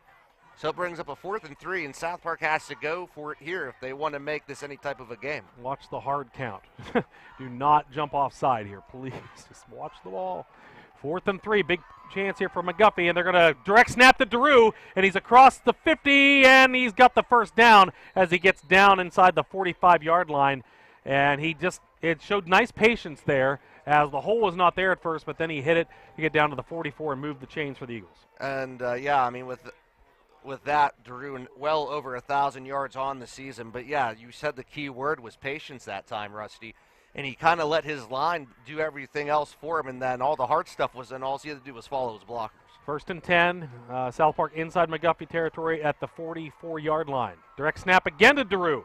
And this time he hands it off, and D'Agostino is going to get dropped for a 2-yard loss back at the 46. So Ludwig has been lining up at wide out the last couple plays. And this time, not a productive play. Great defensive play there for the Highlanders. Down to 6 minutes and 15 seconds. Morgan Shriver said no, sir, on that last one. He was leading the tackle on that last play. 6 minutes to go here in the first half of play. In the pistol again goes Ludwig. He's got DeRue behind him. There's the snap. And the hand to no. They're going to roll right. Ludwig looking down the field. He's got a man open. It's incomplete. Wow. It was thrown a little bit behind the intended receiver. And it's going to bring up 3rd down and 12. But that could have been a big play for South Park. But not being able to hold on to the ball was number 18, Jaden Anderson? That was. Okay. I thought it was 18 or 9. Sometimes these white numbers get rolled up here. Like you can look right there. You can't see it on your screen, but I'm looking at Conroy on the front. That's part of the reason I thought he was playing quarterback, because you can't tell if it's 12 or 13 the way that number's rolled up. Nonetheless, that is going to bring up 3rd down and long. They have to get all the way down to the 34-yard line for the 1st down. Ludwig in the shotgun. Gets it, rolling right. And now he's being chased by Shriver, and he's going to go down in the back. Well, no, he got a yard, so it's not going to be a tackle for loss. It'll be a gain of 1, but it's going to bring 4th down and 11 from the 45-yard line of McGuffey. Yeah, and Shriver came from the opposite side of the field to chase down the quarterback that time, and he was able to trip him up. Another opportunity for Another opportunity for McGuffey defense to shut things down on a 4th down. Another update on the Keystone Oaks Wash High score. It's 21-7 now in favor of Wash High. That is in the second quarter of play. Favor of Keystone Oaks. Sorry. Keystone Oaks, they were up 14-0. Now they're up 21-7. All right, so now South Park with 4th and 11. Back to pass. Looking left is Ludwig. He throws a wobbler. It's up in the air, and it's going to be intercepted by Eric Donnelly. Eric Donnelly went up and high pointed the ball, and he will have the interception and give the ball back to the Highlanders. In all honesty, it was a great catch, but he probably should have batted that down because they would have had the ball out to 45. But you know what? It's senior night. Grab yourself a interception. Yeah, grab yourself an INT. Give yourself a pat on the back. Donnelly just kind of sat there, and that was slow motion, Rusty. You go back to the replay here. Then you see the quarterback, Ludwig, just kind of gets set, and he just throws a high, slow floater. And who was that intended for? That was originally intended for Markovich. But Donnelly comes up, 1st and 10 Highlanders. They start at their own 28. Droboy back in at fullback. Both wide receivers split to the left side. 1st and 10 at their own 28-yard line. And it's going to be up the middle with McEwen following his fullback. He gets across the 30, and he'll be out near the 33-yard line. That's a pickup of 5 for the quarterback. Bring up 2nd down and 5 for the Highlanders. Urquhart and DiAgostino stopping McEwen on the keeper that time. Some positive yards for McEwen. If you're McGuffey, you'd love to have a nice methodic drive to take the time off the clock and score here. South Park does get the ball with the second half kickoff. Ryan Keith goes to the left side. They're going to line up McAdoo in the slot left. 2nd down, this time up the middle to the fullback did get that time. Droboy pushed forward progress. I think they're going to mark him out at the 36-yard line. That'll be a gain of 3 and bring up 3rd down and 2 for McGuffey. I mean, they're lucky they did give him forward progress on that last play because Sean Morrison just kind of held him, grabbed him around his waist, and as Droboy tried to inch forward, he just took his 2 forearms there and just kind of pulled him back. 2nd down and 2. McAdoo goes to the right side. Extra lineman on this right side of the line of scrimmage. They pitch it to Dietrich. He tries that way. He's got the 1st down across the 40, still pushing out near the 43-yard line. That was a nice design on that play. They had the extra lineman line up on the right side of the line of scrimmage, and he helped set up that wall of blockers to give McGuffey the 1st down. Yeah, South Park's defense not able to identify that extra lineman on the near side here, but it helps out McGuffey. They get a 1st down. They move the chains inside 3.5 to go here in the second quarter, and the Highlanders on the move. And as you said, Rusty, they're trying to eat up as much time as they can off this clock and put together some type of a drive here before hopefully going into the half. Another tight formation here for McGuffey. They'll come out here 1st and 10. This time it's McEwen keeping it. He got a block out there by Wagers and now cuts back inside. And he got near midfield. We'll see where they spot him. Looks like they are going to give him the 50 with forward progress. And if they do, that's a gain of 7 and bring up 2nd down and 3. He tried reversing field, but Urquhart was just there waiting for him. He went right, tried to dodge left. But Urquhart gave him a nice, warm welcoming as he tackled him right at the midfield stripe.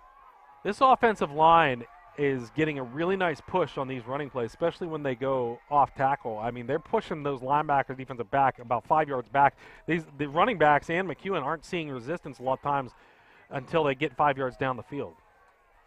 McEwen under center here on 2nd down and 3. The jet sweep left side to Wagers, cuts up. He's got the 1st down, and he gets down near the 46-yard line. That'll be a gain of 4 on the play and move the sticks for the Highlanders. Yeah, Urquhart again on the tackle for South Park. And, yeah, Rusty, we'll just go back to what you said.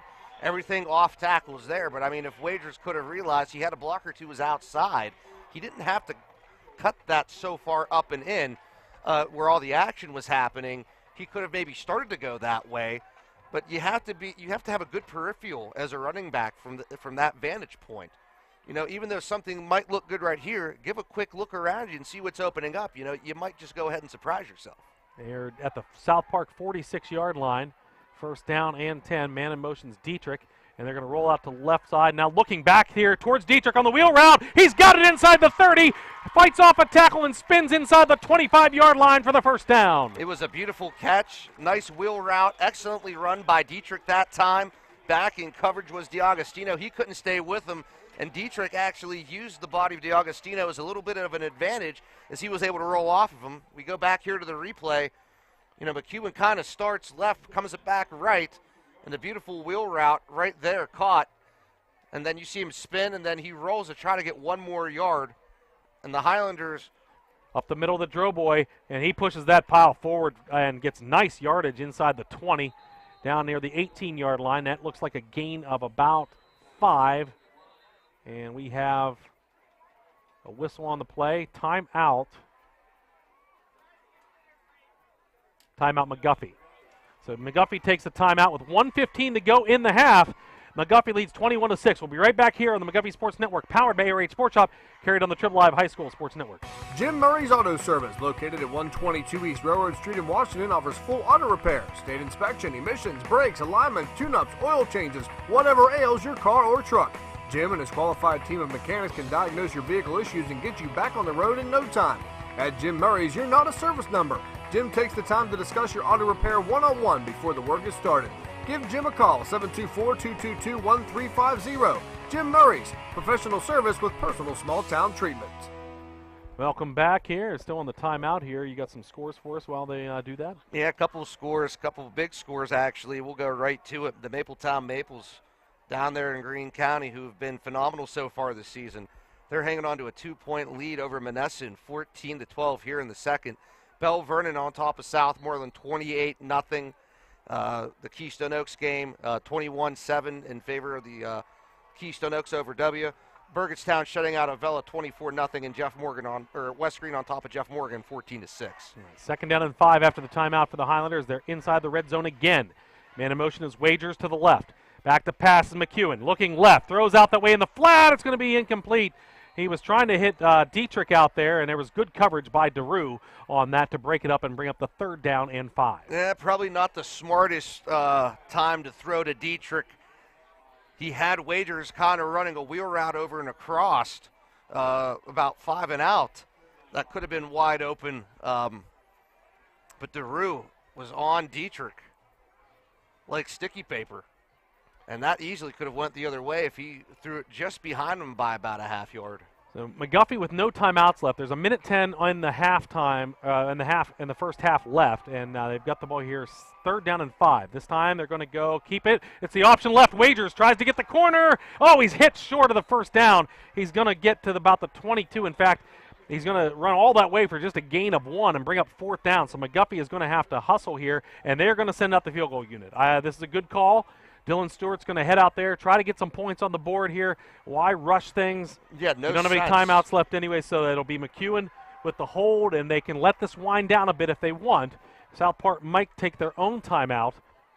I mean, the play clock's at about under 20 seconds now. Game clock's at 35 seconds. And Dylan Stewart just kind of taking his good old timeout. You'll probably get this off with about 5 seconds to go on the play clock. 34-yard field goal attempt here by Dylan Stewart. Snap is down. The kick is up. That kick is high enough, long enough, and that kick is no good. It was wide to the left. So a nice try out of there for Dylan Stewart, but it goes wide left, and that will keep the score at 21-6 McGuffey with 20 seconds remaining in the first half of play. South Park will have the ball, and they, I believe, do they have all 3 timeouts or just 2? They have 2 left. Okay. See if they decide to get crazy with things here or not. They do get the kickoff to start the second half of play.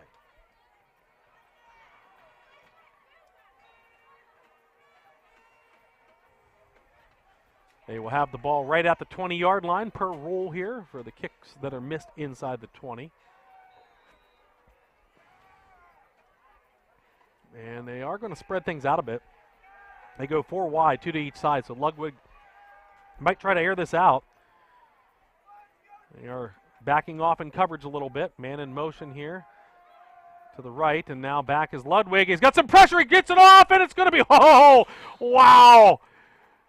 That just dropped. Fell short of number 21, Aiden Odell, but, man, he could have walked in the end zone.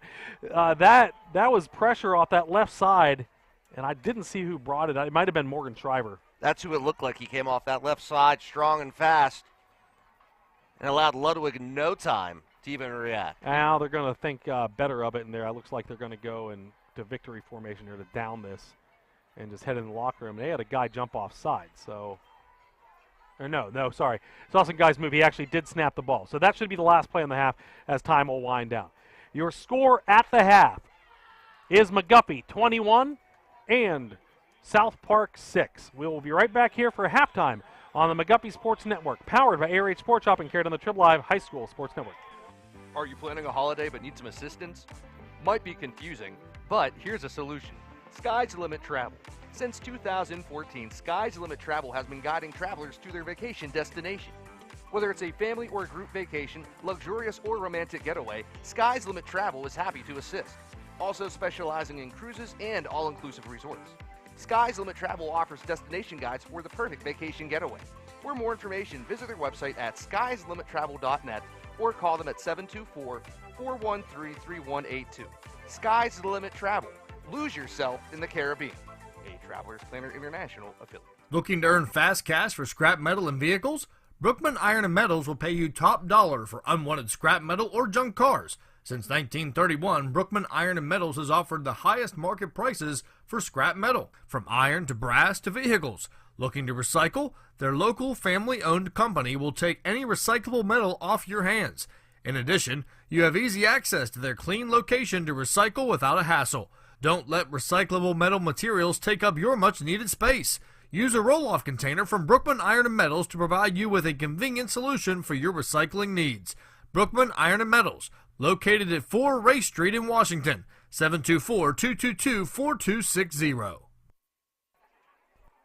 Welcome back here. It's halftime at the at Highlander Stadium here on senior night, and the score at half, McGuffey 21 and South Park 6. Here's how we got there. McGuffey did drive deep into South Park territory in the opening drive, but the drive stalled, so they would get the ball back. On their second possession, they would cap that one off with a 14-yard touchdown pass from Philip McEwen to Ethan Dietrich. The point-after attempt made it 7-0. They would get a turnover near midfield on the second South Park possession, and that they would take a nice drive all the way down inside the and to get a first and goal and cap that one off with a 1-yard run by their fullback Eric Donnelly. That made it 14-0. But South Park, right at the end of the first quarter, would get a 78-yard kickoff return by A.J. D'Agostino, and he would take it all the way for the touchdown. They blocked the extra point, McGuffey did, and that kept the score at 14-6 after one. Into the second quarter of play, McGuffey got on the board once more with a 35-yard touchdown pass. This time it was a fourth down conversion. It was McEwen to Tristan McAdoo, 35 yards for the pass and catch, and 21-6 is our score at the half. We will have stats for you later on in the halftime show. But, yeah, McGuffey off to a pretty good start here in the first half of play, and we are going to hand things over to the Trib Live High School Sports Network and their Week 8 halftime show with Mr. Don Rebel. And once they're done, we'll come back here. We'll get you some stats and out-of-town scores and get you ready for that second half kickoff. You're listening to the McGuffey Sports Network, powered by ARH Sports Shop, carried on the Trib Live High School Sports Network.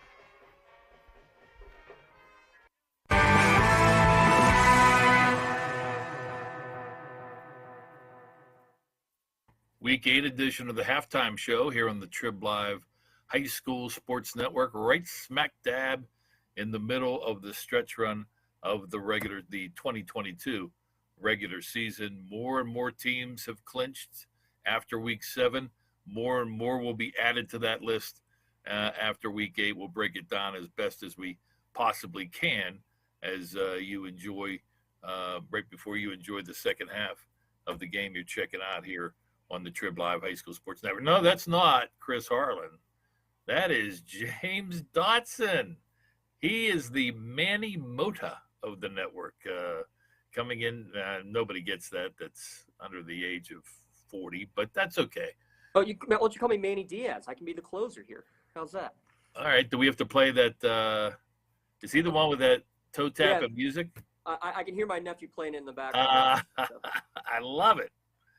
But anyway, let's get right to what we're here for, the playoff picture. 6A, big one going on tonight, Seneca Valley and Central Catholic. Big for both, really almost a must-win for Central Catholic. But Seneca Valley, if they were to fall tonight and to fall next week against North Allegheny, they could be on the outside looking in. So they, big game for them as well. North Allegheny, the only team in. I mean, this is 6A, like 5A and some of the other classifications, great parity, and has been very, very competitive as well. Yeah, it has. And I mean, no, it's kind of interesting that, only 5 teams, yet so many different scenarios that can play out in these last 2 weeks, especially with Seneca Valley having conference games each of the last 2 weeks. But just will be really fun to see how this one plays out tonight with Peyton Wayner against Graham Haddix in that game between Central Catholic and Seneca Valley. But then, North Allegheny with Logan Kushner just shy of 1,000 yards as well, waiting. Which team I think is going to have the balance of running, though, into the postseason is what's going to be the biggest thing to watch out for. But you got to get there first. Yep. Another big one going on as we move down to 5. Only one of 8 teams has secured a playoff berth in 5A coming into Week 8. That's Franklin Regional. Gateway can get in with a win. The big game in the Northeast Conference is Woodland Hills and Pine Richland. They're both 2-1, a half game behind front-running North Hills at 3-1. Penn Hill's in that logjam as well at 2-1, taking on Shaler, which is sort of in desperation mode after losing a couple of conference games. So, and then in the Allegheny 6 Conference, Bethel Park, South Fayette, one of the bigger games going on tonight. But again, that's going to come down to Week 9, and really that Bethel Park Peters Township game's going to be pretty huge. Could be a 2-way or even a possible 3-way tie for the chair of that Allegheny 6 Conference, Don. It's going to be fun to watch how that one plays out. Franklin Regional, the only team that's clinched, but they still need a win here tonight, or actually next week in Week 9 to get the outright Big East championship. They got 3 great athletes there, quarterback, running back, and wideout, and Sarnik, Benza, and Hudak that have been really, really strong for the Panthers. But the Northeast, I mean, we didn't really mention, how does Central Catholic push forward after that magical, crazy finish with the blocked field goal, offensive return for a touchdown? Was it past the line? Was it not? That could be something that can spur them the rest of the way, but it could also fuel Penn Hills, the losing team. And, I mean, you're just glad in the end that it was non-conference who makes it into the playoffs in the end. But, Penn Hills is going to finish at Woodland Hills. That could be a big game to keep them at the top with Julian Duggar and Amir Key with their combination. John and Julius George of North Hills still fighting for the top spot. And I give credit to Woodland Hills, a 3A school by numbers, but they stayed in 5A, and they've held themselves well. We'll see what happens tonight. Is going to play big into how their season ends. They could be at the top, or they could be fighting for even getting into the postseason. Yeah, indeed. North Hills, Pine Richland, a big one next week. South Fayette, Upper St. Clair, also a big one next week in 5A. Let's go to 4A, Parkway Conference. 4 teams are in: Central Valley, Aliquippa, West Allegheny, Montour, Blackhawk. Probably only a matter of time before it could be tonight, before the Cougars secure the 5th playoff spot. The Parkway Conference gets 5. The Big 8 Conference gets 4. 3 have been clinched with McKeesport, Laurel Highlands, and Thomas Jefferson. Thought Latrobe was in. My blow. My bad. But they, in all likelihood, will be in. A lot of crazy stuff needs to happen to keep the Cats out of the postseason. And then the Greater Allegheny Conference going on tonight. The big one for first place, Armstrong taking on Highlands. Another big one going on tonight as far as that 3 teams battling for the final 2 playoff spots. Hampton taking on Mars. They're currently tied with North Catholic for 3rd place. And then they play Highlands next week as well. So big stretch run here for Hampton. But yeah, that battle for first place in that Greater Allegheny Conference. Winner gets at least a share between Armstrong and Highlands. And, you keep hearing about Caden Olson. Get some love to Chandler Timmons, a good dual threat quarterback with 16 total touchdowns, and 2 others on that team with 10 total touchdowns. But you're looking at the Parkway, looking ahead to next week as well, where you're going to see Taquai Hayes, Brett Fitzsimmons, and Aliquippa versus Central Valley. Winner is going to be the number 1 seed. The question is, where will the loser of that game be? Will they be the 2? Will they be the 3? It's we'll have to look forward to that. The 3A, Western Hills Conference. Avonworth is in. West Mifflin is in with a win over Hopewell tonight. South Park is in good shape. They have a non-conference game tonight. They could clinch depending on what happens elsewhere. Beaver also, if they could take care of business tonight at Quaker Valley, a big step toward him possibly clinching a playoff berth. Allegheny 6 Conference, Freeport is in. Shady Side Academy in. East Allegheny in with a win tonight. Deer Lakes in with a win tonight, or an East Allegheny win that would also clinch them a playoff berth.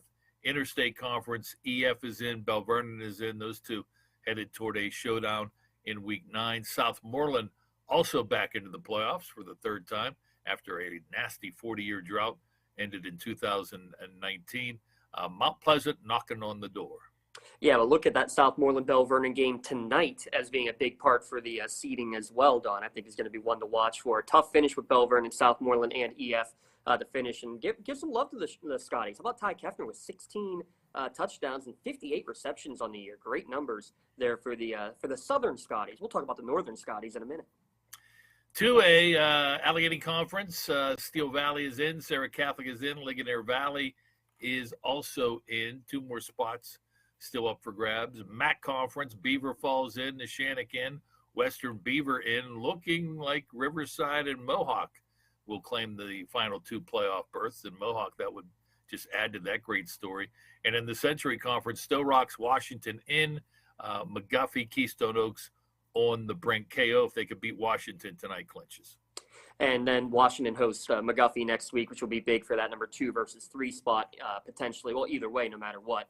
Steel Valley, Sarah Catholic, looking forward to that one in Week 9. How about the almost 2 quarterbacks now for Sarah Catholic approaching that 1,000 mark, passing the ball on the year. And in the MAC, you're going to have a big game between Beaver Falls and Western Beaver. If the Golden Beavers pull that one off, you have a 3-way tie for the top of the Midwestern Conference, and then you have fun trying to seed them as well. But just great battles, and this is going to be a deep, deep classification here in the playoffs. Very quickly, Class A Big 7, Laurel, Southside, Union, all in. Eastern Conference, Greensburg Central, Leechburg, Clareton in. Black Hills Conference, Bishop Canevin, Burgettstown in. Osh close for Cherry, closing in also on a playoff berth. Mapletown in from the Tri-County South, playing Monessen tonight for the conference championship. Monessen, California, Carmichael's in pretty good shape down the stretch. Southside Union is the big game tonight, Don. Winner of that one will have a home game in the playoffs. In Southside, they had Laurel last week, Union tonight, Rochester next week. Yeah. If they lose all 3, they could go from being, if they won all 3, they could have been a 1 or 2 seed. And if they end up losing these last 2, could be all the way down to a 13-14. Just craziness in that Big 7 conference. Tip my cap, James Dotson doing a great job, as he always does, filling in for Chris Harlan here on this week 8 edition of the Halftime Show on the Trib Live High School Sports Network.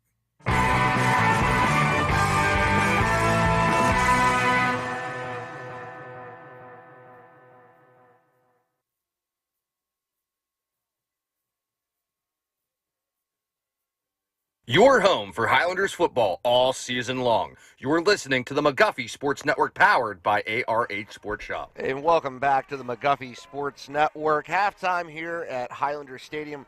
It is senior night. McGuffey leading the South Park Eagles 21-6. I'm Zach Waters. Pleasure to be with you here in the broadcast booth. We had the first half recap with Mr. Rusty Pettit. And now it's time to take a look at the out-of-town scoreboard. And here's some scores from around Washington and Greene counties and the rest of western Pennsylvania.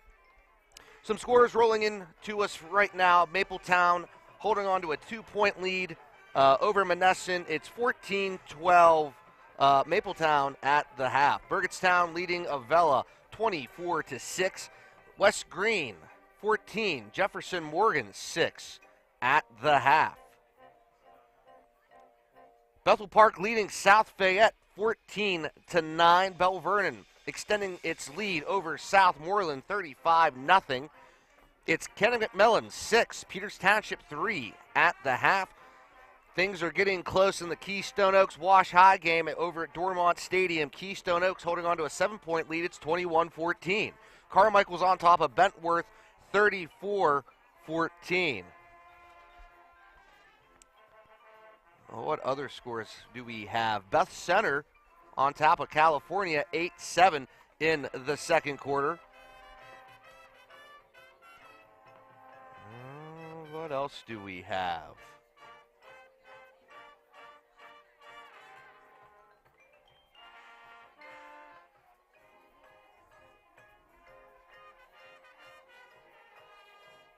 Can hear the McGuffey band playing in the background. Welcoming back into the broadcast booth is Mr. Rusty Pettit. Hello, Rusty. Thanks for joining us again. How about that Cannon-Mac-Peters matchup?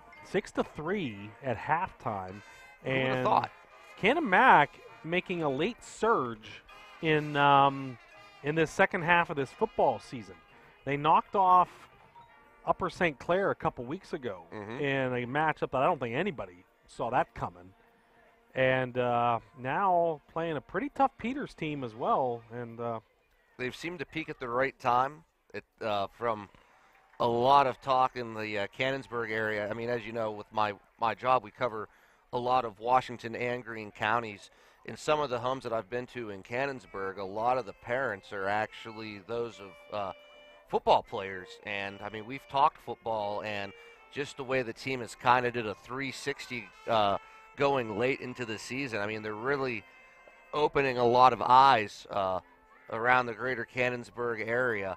And, I mean, this is a team that's rebuilding. They're trying to fill in a lot of big missing pieces to the puzzle, but they're definitely heading in the right direction, and the future is looking bright down in Cannonsburg. Yeah, and a lot of the wins that they've had, they've been impressive wins the last couple weeks now. Most of them have been against Class 5 teams, so the only conference win they have is against Seneca Valley. So they're 1-2 in the conference, but you got to think in Class 6A, it's interesting in the WPIAL because you've only got the 5 teams, right, that play, and so it's a pretty short playoff for the WPIAL title, and then you head out the states, but that's just an interesting one there, and I don't know, kind of want to keep an eye on here. I think if they can finish out the season strong, they will.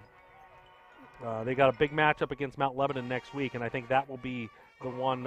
If they win that, they make the postseason. So that could be an interesting matchup. But yeah, tonight, I think McGuffey. You've got some stats for us here. I got to say, McGuffey is looking pretty good tonight. They've a couple things I think they'd like to tighten up on special teams as far as the kickoff return go.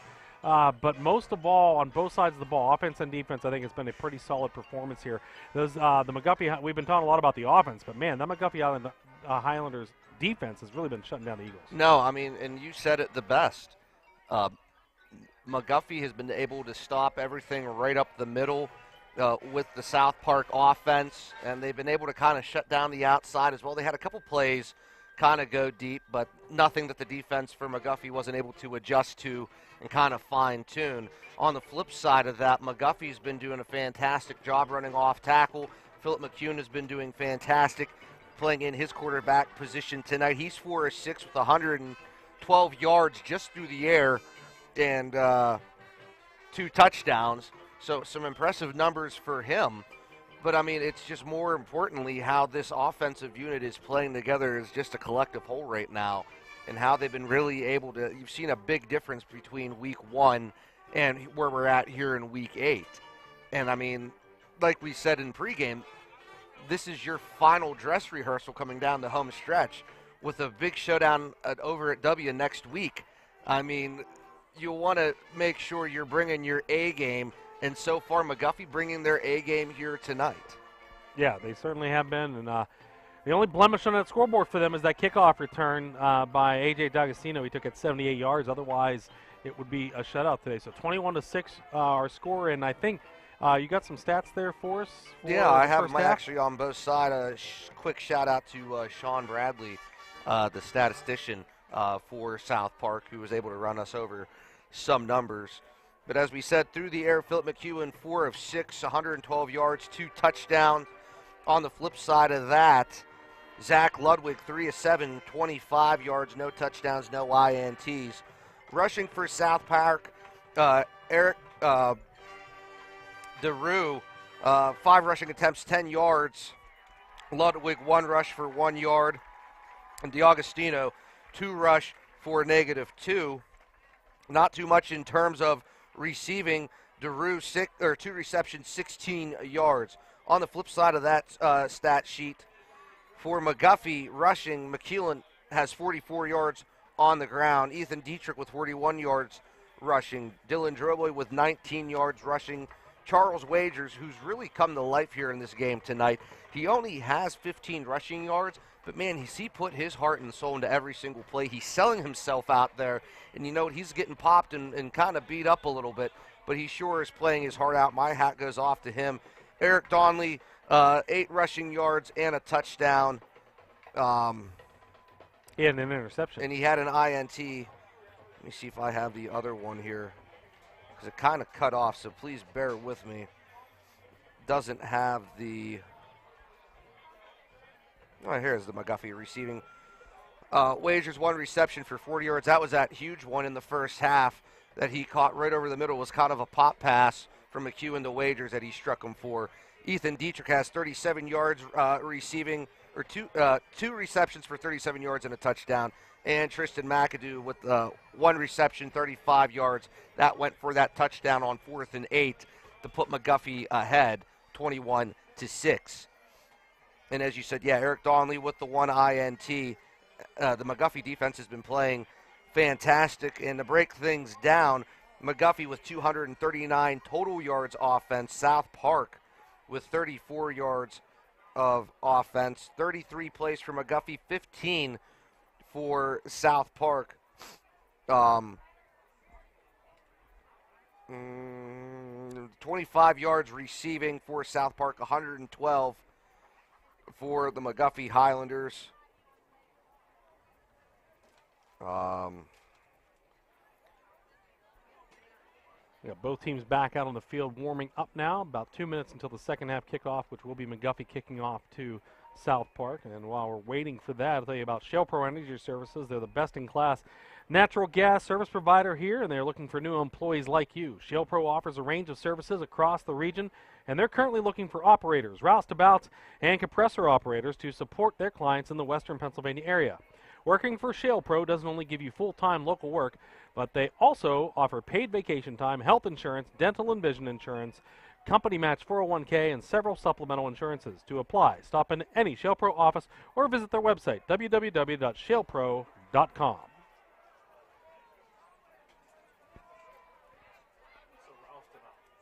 That's a good question. What is a roustabout? Yeah, what is a roustabout? I mean, I know I've heard that term used in the oil and gas industry, but yeah, it's definitely a position that is according to the Google, that is only like it's kind of in the oil and gas. But I honestly I don't know. Well, according to the there you go, the Google and Oxford languages, it says a roustabout is an unskilled or a casual laborer, a laborer on an oil rig. What else? It also could be a circus laborer. All right. So, yeah, sure. Shout out to Oxford for this the more you know segment here on the McGuffey Sports Network. With 3 kids in my house, sometimes I feel like I must be a roustabout because it's certainly a circus in our house. Do you have the circus music theme playing like in your head as it's going on, or like? Yeah. Oh my. All right, so getting ready for the second half kickoff. Once again, it will be McGuffey kicking off to South Park to start things off in the second half, and see if that McGuffey defense can pick up where they left off, really shutting things down as far as the Eagles.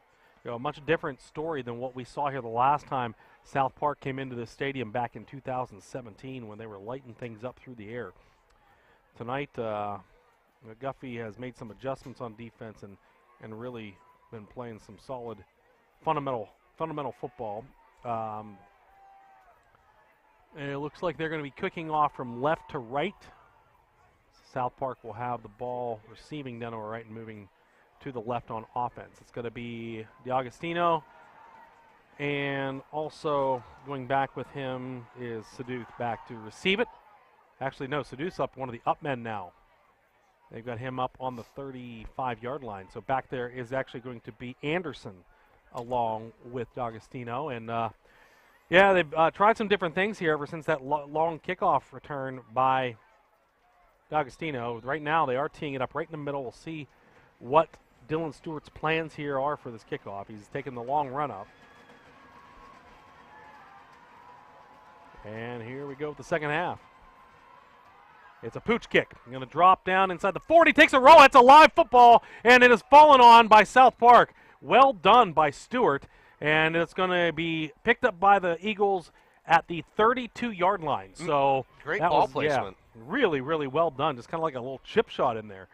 And it got past the first man, and that made for some excitement with the live ball rolling around. But nonetheless, they get it at the 32. I mean, it was weird because it was number 17, Jack Saduth, who was there, and he was just kind of watching it the entire time that it was coming down when he should have been diving on top of it. Saduth's going to split wide to the left side. To the right side is going to be Conroy, and the pistol goes Ludwig. He has Daru behind him. First down and 10, Eagles. They get the snap. And fake the handoff, and keeping it is Ludwig. He wants to roll this way. He's hit, and he's dropped at the 30-yard line by Logan Smith. 2-yard loss brings up second down and 12. The play fake didn't really fake out Logan Smith that time as Ludwig tried to scramble to his right. And Smith comes knocking on the door, says, "Not in my neighborhood," and gives him a nice big hearty tackle here to start out the second half.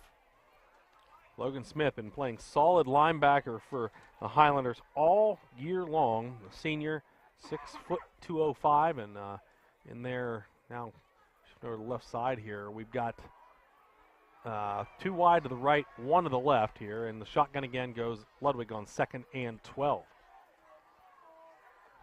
Now he's got the snap. He looks left. He throws. He's got single coverage down here. There's Roma stand with the coverage, and the ball just goes out of bounds. He was trying to hit Conroy down the sideline, and the ball just kind of floated to the left. And that's the second time where we've seen him just kind of throw that long pass attempt, and it just kind of floats out there, and he's lucky that one wasn't picked off. No, I mean, he's not really doing a fantastic job when it comes of leading his receivers. I mean, you kind of almost have to pinpoint like a laser where you're going to place that ball in terms with where the receiver is running, and seems like he's just dropping back like he's throwing a game of catch in the backyard, and he's just trying to lob it. I mean, you have to put a little bit of an oomph behind that ball whenever you throw it. He's in the shotgun again with Daru to his right. 2 wide receivers split wide to the right side. 3rd down and 12 for South Park. Showing blitz here now, backing out of it is Smith. He's rolling right is Ludwig. He throws down the field. It's going to be incomplete. He had a man there. It would have been close to the first down yardage. That was Conroy again, but he threw it a little too far out in front of him, and that'll bring up 4th down and 12. This might be the first time we're seeing South Park punt tonight. I mean, it's a good... Actually, no, second time, sorry. I mean, it'd be nice to see them actually punt. I mean, McGuffey again dodges the bullet that time because they kind of followed the motion man on that last play, which kind of suckered in both linebackers, and that left that flat kind of wide open. So, I mean, that could have definitely went the opposite direction. Yeah, they did definitely punt because I remember Conroy got a really nice punt. Wagers had a hard time handling it. He muffed it, yeah. And Romastan actually did cover that fumble. So they will do it again. He fumbles the snap. Now he gets it off. It's a low liner, and it's going to roll inside. It gets a nice South Park roll all the way down inside the 40, inside the 35 now, down to the 32. So it ended up being a very productive punt, but a little bit of high tension there in the backfield as Conroy dropped the snap. But it will set up McGuffey first down and 10 at their own 32-yard line, leading 21-6 with 10:50 to go in the third quarter of play. I mean, nobody's lucky that a hand was on the ball that time and could have tipped it, because that was a very low, wobbly punt. But not terrible field position for the Highlanders here on this drive. Senior quarterback Philip McEwen breaks the huddle with his team and heads up to the line of scrimmage, first down and 10. Gets a snap, hands off to Don Lee up the middle, and he is hit right as he crosses the line of scrimmage. They might have gotten a yard out to the 33-yard line, and that will bring up second down and 9. Yeah, the middle's just not there. It hasn't been all night for both of these teams. I mean, once in a blue moon, you might have one open up for about 4 or 5, but that's all you're going to get. I mean, if you want to stay productive, I think McGuffey needs to go back to running off tackle, because that's where we saw a lot of success in the first half with this team. Ryan Keith will bring the play into the huddle this time. He'll split wide to the left. Tristan McAdoo goes to the right side. Donley still in at fullback. There's the snap, and they're faking it and rolling right as McEwen. He's got a man down the field. It's McAdoo again. It's going to be over his head. He had just broken free of Saduth, but pass was too far out in front of everybody, and I'll bring up third down and 9. He tried running a post route, but, I mean, good job in coverage by Saduth that time, who was able to keep McAdoo in check. And by the time he was able to break freely on his route, it was just a little too late, and that ball was just a little too gone. So this is one of the first times today that McGuffey has faced a 3rd or 4th and long inside their own territory, as Travis White will bring the play into the huddle. He will line up on the left side of the line of scrimmage. The only wide receiver is McAdoo's on the right side. McEwen pitches it. It's going to be Dietrich up the middle. And he hits a bunch of tacklers and he pushes the pile, but he's going to be short of the first down. He gets out to about the 38-yard line, and that brings up 4th down and 4. McGuffey will send the punt team on. Yeah, pretty smart by McGuffey to send the punt team on. Wouldn't necessarily recommend going for it on your own 38. Brennan Mullen doing the punting this week. We said Connor Crow, normal punter, is not in, and back deep to receive. That is number 2, Kenyon Brown, sophomore wide receiver for South Park. It's a high snap, and he gets it. Gets it off, barely, almost blocked. It's a high punt, and it's going to take a bounce for it. You got to touch that, Charles. Bounced right past Wagers, and that was a midfield, and it bounced back into McGuffey territory. So McGuffey lucky to get that off. Mullen had a lot of pressure on him, but it's a short punt, and it's going to set up South Park with very nice field position at the McGuffey 47-yard line. I mean, he was almost waiting for a flag to be called because whenever Mullen got the ball and went to go for the punt, 3 guys came in to try to block it, and one looked like he tackled Mullen almost, but no flag called. So South Park with excellent field position at McGuffey's 47. Ludwig is in the pistol again. 2 backs in the backfield, D'Agostino and DeRue. Gets the snap, it's low, and he's going to hand it off to DeRue, and he gets hit at the line of scrimmage, and he might have gotten a yard. They're going to mark him at the 46, so that'll bring up 2nd down and 9 for South Park. Yeah, DeRue's been having a hard time getting his wheels turning in the first half, and he's struggling again here in the second half as he fought hard to get just 1 yard on that last play. And for someone who's rushed for over 1,000 yards on the season, McGuffey's defense has done a pretty good job of keeping him in check. 2nd down and 9. They got everybody in tight, but Conroy split wide to the left. And they get the snap. They're going to hand it to DeRue again. He falls down. Eric Donnelly was there, but it looked like DeRue just lost his footing and went right down at the midfield stripe. Yeah, I couldn't tell if maybe he just got caught up in the turf there or he tripped, but that's a loss for South Park. And it looks like McGuffey here is going to call a timeout with 8:24 left in the third quarter. And when we come back, we'll have the 3rd down play. You're listening to the McGuffey Sports Network, powered by ARH Sports Shopping, carried exclusively on the Trib Live High School Sports Network. Since 1988, Tri-State Designs has provided customers with the highest quality awards for all occasions. Conveniently located on Main Street in Claysville, Tri-State Designs features a full showroom with many examples of the various awards they offer. Trophies, plaques, ribbons, engravings, or maybe you need a custom order. No problem. 24663-5346. Tri-State Designs, a trusted award shop and proud supporter of McGuffey Athletics. Back here after the McGuffey timeout, their first of the half. When they snap the ball, it's 3rd down and 13 for South Park. Ball right at midfield. They have to get to the McGuffey 37-yard line for a 1st down. They trail McGuffey 21-6 with 8:24 to go in this third quarter of play. This is their 2nd possession already of the second half. Ludwig's in the shotgun. They go 3 wide. DeRue is to his right. There's the snap. He's looking left. And now he throws down the middle. He's got a man. It's Conroy. It's going to be over his head. He kind of stopped his route, and when he did that, put himself right in between both McEwen and Romastan, and that ball just kind of sailed over everybody. It's like he broke it off too soon. I mean, they were all back in coverage perfectly, as you said. Connor and Romastan in the right place at the right time.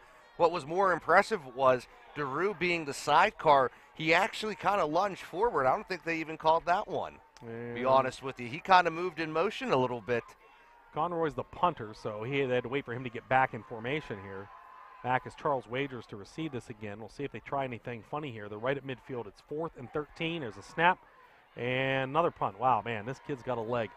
And he punts it all the way down, and Wagers is just going to let that bounce, and it's going to roll into the end zone for the touchback. Wise decision there for Charles. So it'll be 1st down and 10 for McGuffey at the 20-yard line. But, man, tell you what, that Harper Conroy, 6'5", 214, is probably the best punter we have seen all season. I mean, he has great form and just how he's able to release the ball. I mean, a lot of people have this misconception whenever you punt, you're supposed to kind of flip it up a little bit and then kick it. No, you just want to kind of give it a drop, and just his form and everything with his punts have been fantastic, and that's why he's just been sending boomers left and right. McEwen, 1st and 10 here at the 22nd with the Highlander offense. They're going to go, no, he's going to follow his fullback up the middle, and he dives forward near the 24. That'll be a gain of 4 yards and bring up 2nd down and 6 for McGuffey. He got tripped up by D'Agostino that time as he came across the middle. McGuffey again having little success running the ball right up the gut. And they're going to maybe try something different here this time. Looks like McAdoo's going to line up to the near side. In tight on the left side is Ryan Keith in the tight end position. 2nd down, man in motion's Dietrich. They give it to him on the sweep. Coming around the near side, 25. He's got the first down to 30. Now he's got blockers. 40. Cuts inside the 45. Is still on his feet as he crosses midfield and dives into South Park territory at the 47-yard line. We have a flag back at the 24-yard line, right near the line of scrimmage. So this could be coming back, and I'm guessing by Ed Dalton's reaction to the referee, it is. I mean, it looked like it was a clean block by Charles Wagers here on the near side, but I think that's going to be the penalty. Try to seal the edge there. That led the way for Dietrich, but instead of it being a 1st down, it's going to be a 2nd and long here for McGuffey. They're going to march this back to the 15-yard line, so that will bring up a 2nd down and 15 now for McGuffey. 2nd time they've had a holding play negate a big gain for them. The last time was on their opening drive, and that helped stall their drive inside the red zone. This time puts them a lot further back underneath the shadow of their own goalposts, where they face 2nd and long. They come out in the same formation. McEwen gets a snap. This time gives it to same play. It looks like cutting upfield is Dietrich, and he gets back across the 20 to near the 21-yard line. A pickup of 6 will leave it with 3rd down and 9 for McGuffey. Yeah, Troy Cunningham on the stop that time, and they did go right back to that same exact play, Rusty. Only South Park wasn't fooled this time around, and they stop the run game, and it brings up a 3rd and 9. Ball's at the 21-yard line of McGuffey. Mind you, the 1st down marker is right about the 30-yard line. Ryan Keith goes to the left side. McAdoo split to the short side of the field near us. McEwen goes under center. And in motion is Wagers. And they're going to, keeping it to McEwen. He stays on his feet. He could be off to the races. He's at the 50, the 45, the 40, the 30. Philip McEwen is going to go all the way. 79-yard touchdowns for the senior quarterback. And it looked like he almost didn't make it through the line of scrimmage. He had to catch his balance with his left hand, somehow stayed on his feet, and took it into pay dirt. I mean, that was just absolutely amazing. I mean, all aboard the train that time. And, yeah, he was kind of slipping on ice there a little bit, and he picks himself up with his left hand, and he's able to push on out of it. And, I mean, look out, world. Here comes Philip McEwen. What a beautiful run. Well, if to catch his breath as he's about to hold the extra point attempt here for Dylan Stewart. Snap is down. That kick is up. And the kick is good with 6:06 to go in the 3rd quarter. McGuffey now leads South Park 28-6. We'll be right back here on the McGuffey Sports Network, powered by Area 8 Sports Shop, carried on the Triple Live High School Sports Network. Alexis Family Dentistry is a full-service general dental practice offering comprehensive dental health care service in a friendly, relaxed atmosphere. Dr. Alexis, a McGuffey graduate, is inspired to make patients her priority by working together for your healthier smile. Her goal is to help you relax and address all your questions and concerns. Your individual treatment plan is crafted to fulfill all your dental health needs and to reach your goals for a beautiful and healthy smile. Call Dr. Alexis today at 724-470-9750 to schedule your appointment. Dr. Alexis, a proud Highlander supporter. Back here at Highlander Stadium. Wow, what a run by Philip McEwen. Yeah, he had the blocking up the middle, but man, it just looked like whatever happened, he kind of spun and slipped a little bit. Somehow.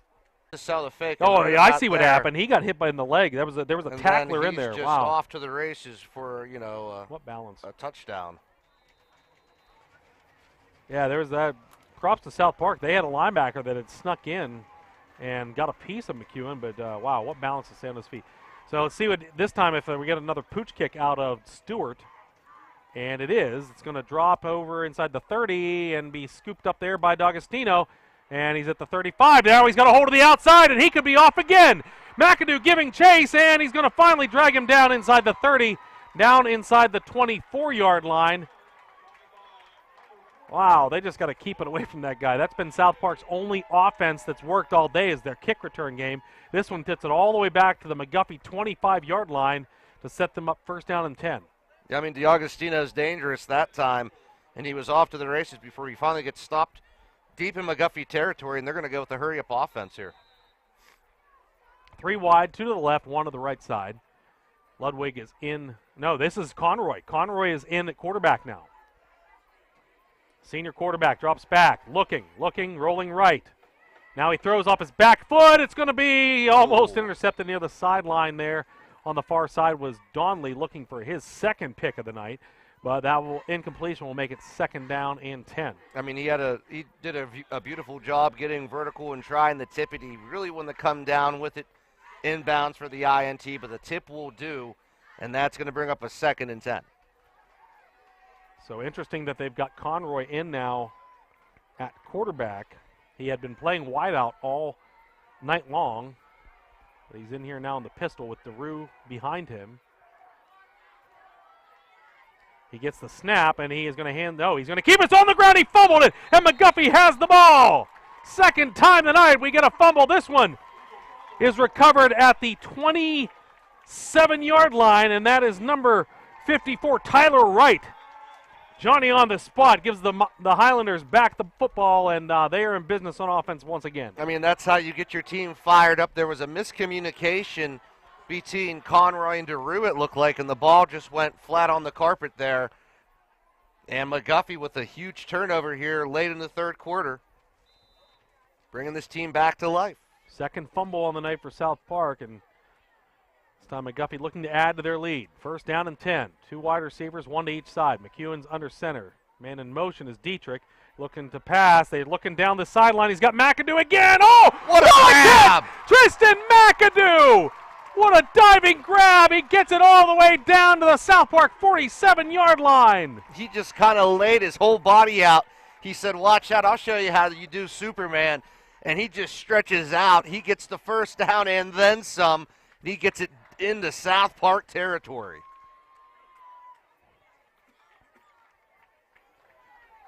Throwing it down here. He lays it all out there. What a grab. First down and 10.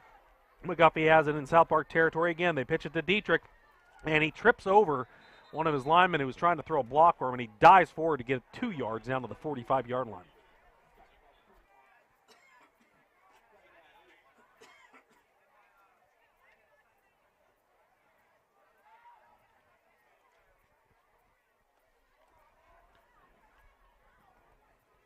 Second down and 8 yards to go after the 2-yard carry. McGuffey has had success on pretty much every single drive they've had tonight, getting into Eagle territory, putting points on the board both through the air and on the ground. This time they're going to keep it again. The quarterback, there he goes again, McEwen, and he's going to be tackled forward close to another first down. It looks like he will have it. They're going to give him the 36-yard line, and that moved the chains for the Islanders. Yeah, Urquhart with the stop again, but another huge first down by this McGuffey offense. And who else but Philip McEwen showing off his fancy footwork. And the Highlanders are on the move. Ryan Keith will bring the play back into the huddle. He'll go to the left side, McAdoo to the short side here on the right. Droboy back in at fullback for McGuffey. Going to pitch it inside reverse to Wagers, and he gets hit at the line of scrimmage and spun back. So that'll be no gain on the play and bring up second down and 10. Like Urquhart was wanting a flag. I'm not sure what. They were both pushing and shoving there, but some extracurricular. A little bit of extracurricular activities. Not like, I will say it's been, both teams have kept things in check much better than last week, what we saw. We don't have Jason here anymore. We can't get any more updates on that Keystone Oaks Wash High game. It was 21-14. Yeah, keep the looking last for we updates saw. here. But here, 28-6 McGuffey with 3:20 to go.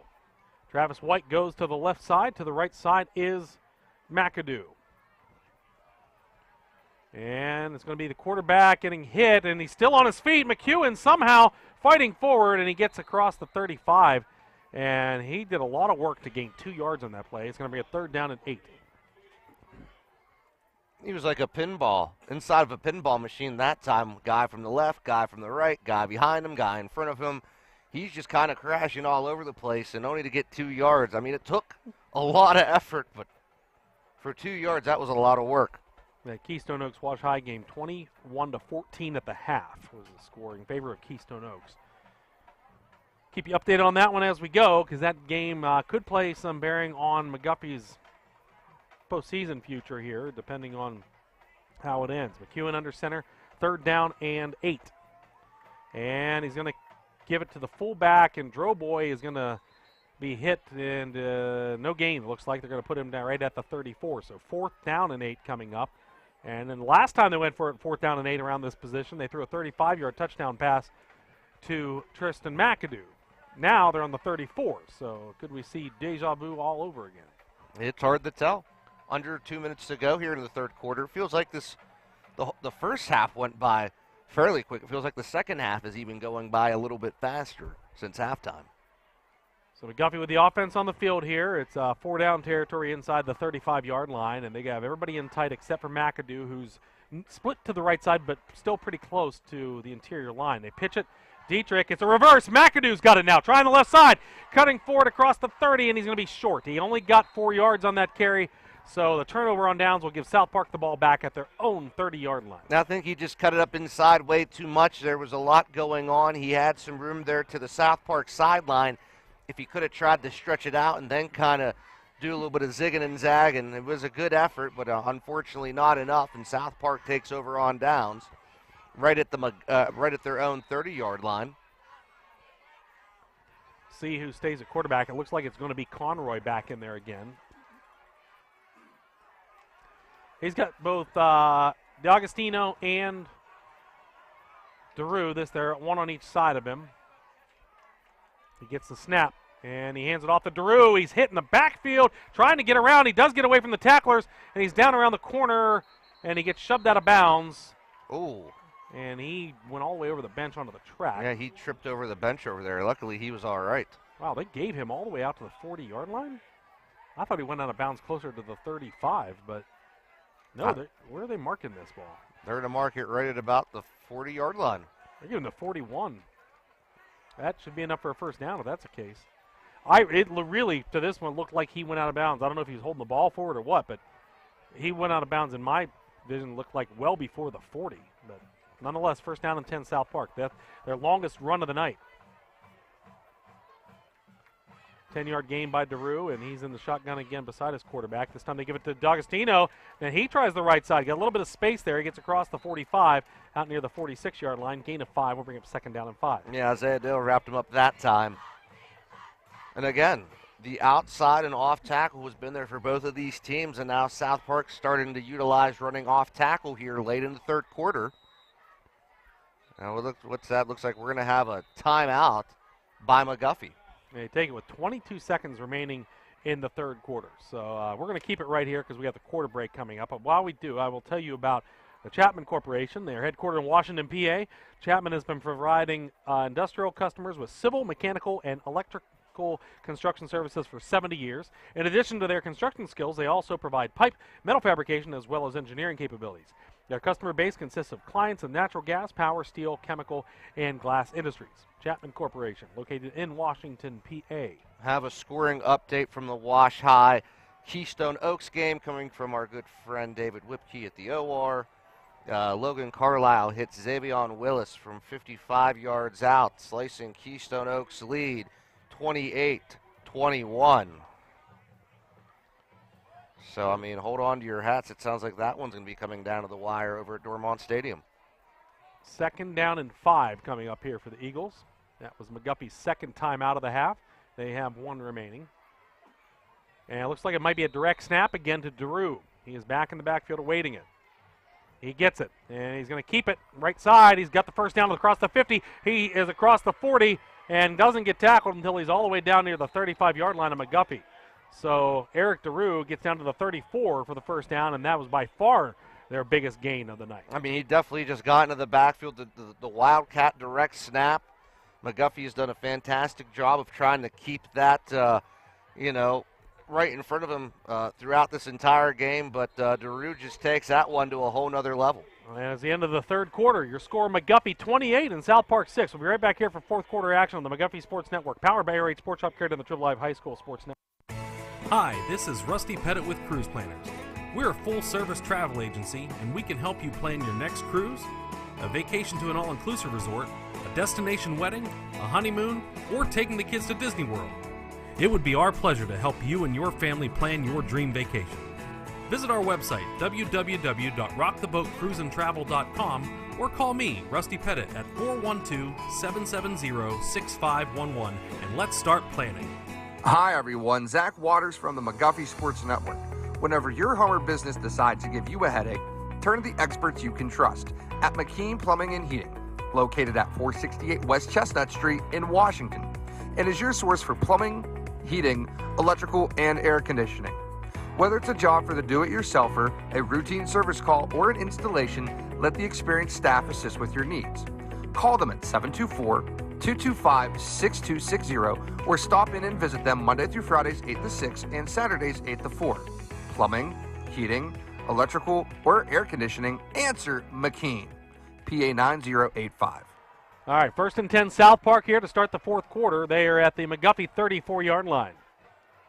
On one of their better drives of the evening, they're going to hand it off to DeRue. He tries the left side this time, and he is hit in the backfield, and he is going to be dropped for a loss back at the 35. That will bring up 2nd down and 11. Yeah, it looked like Eric Donnelly was the one who made first contact with him right there as he crossed the line of scrimmage before the rest of the defense just kind of joined in on the fun that time and stopped him. Gives him a 1-yard loss. It'll be 2nd and 11.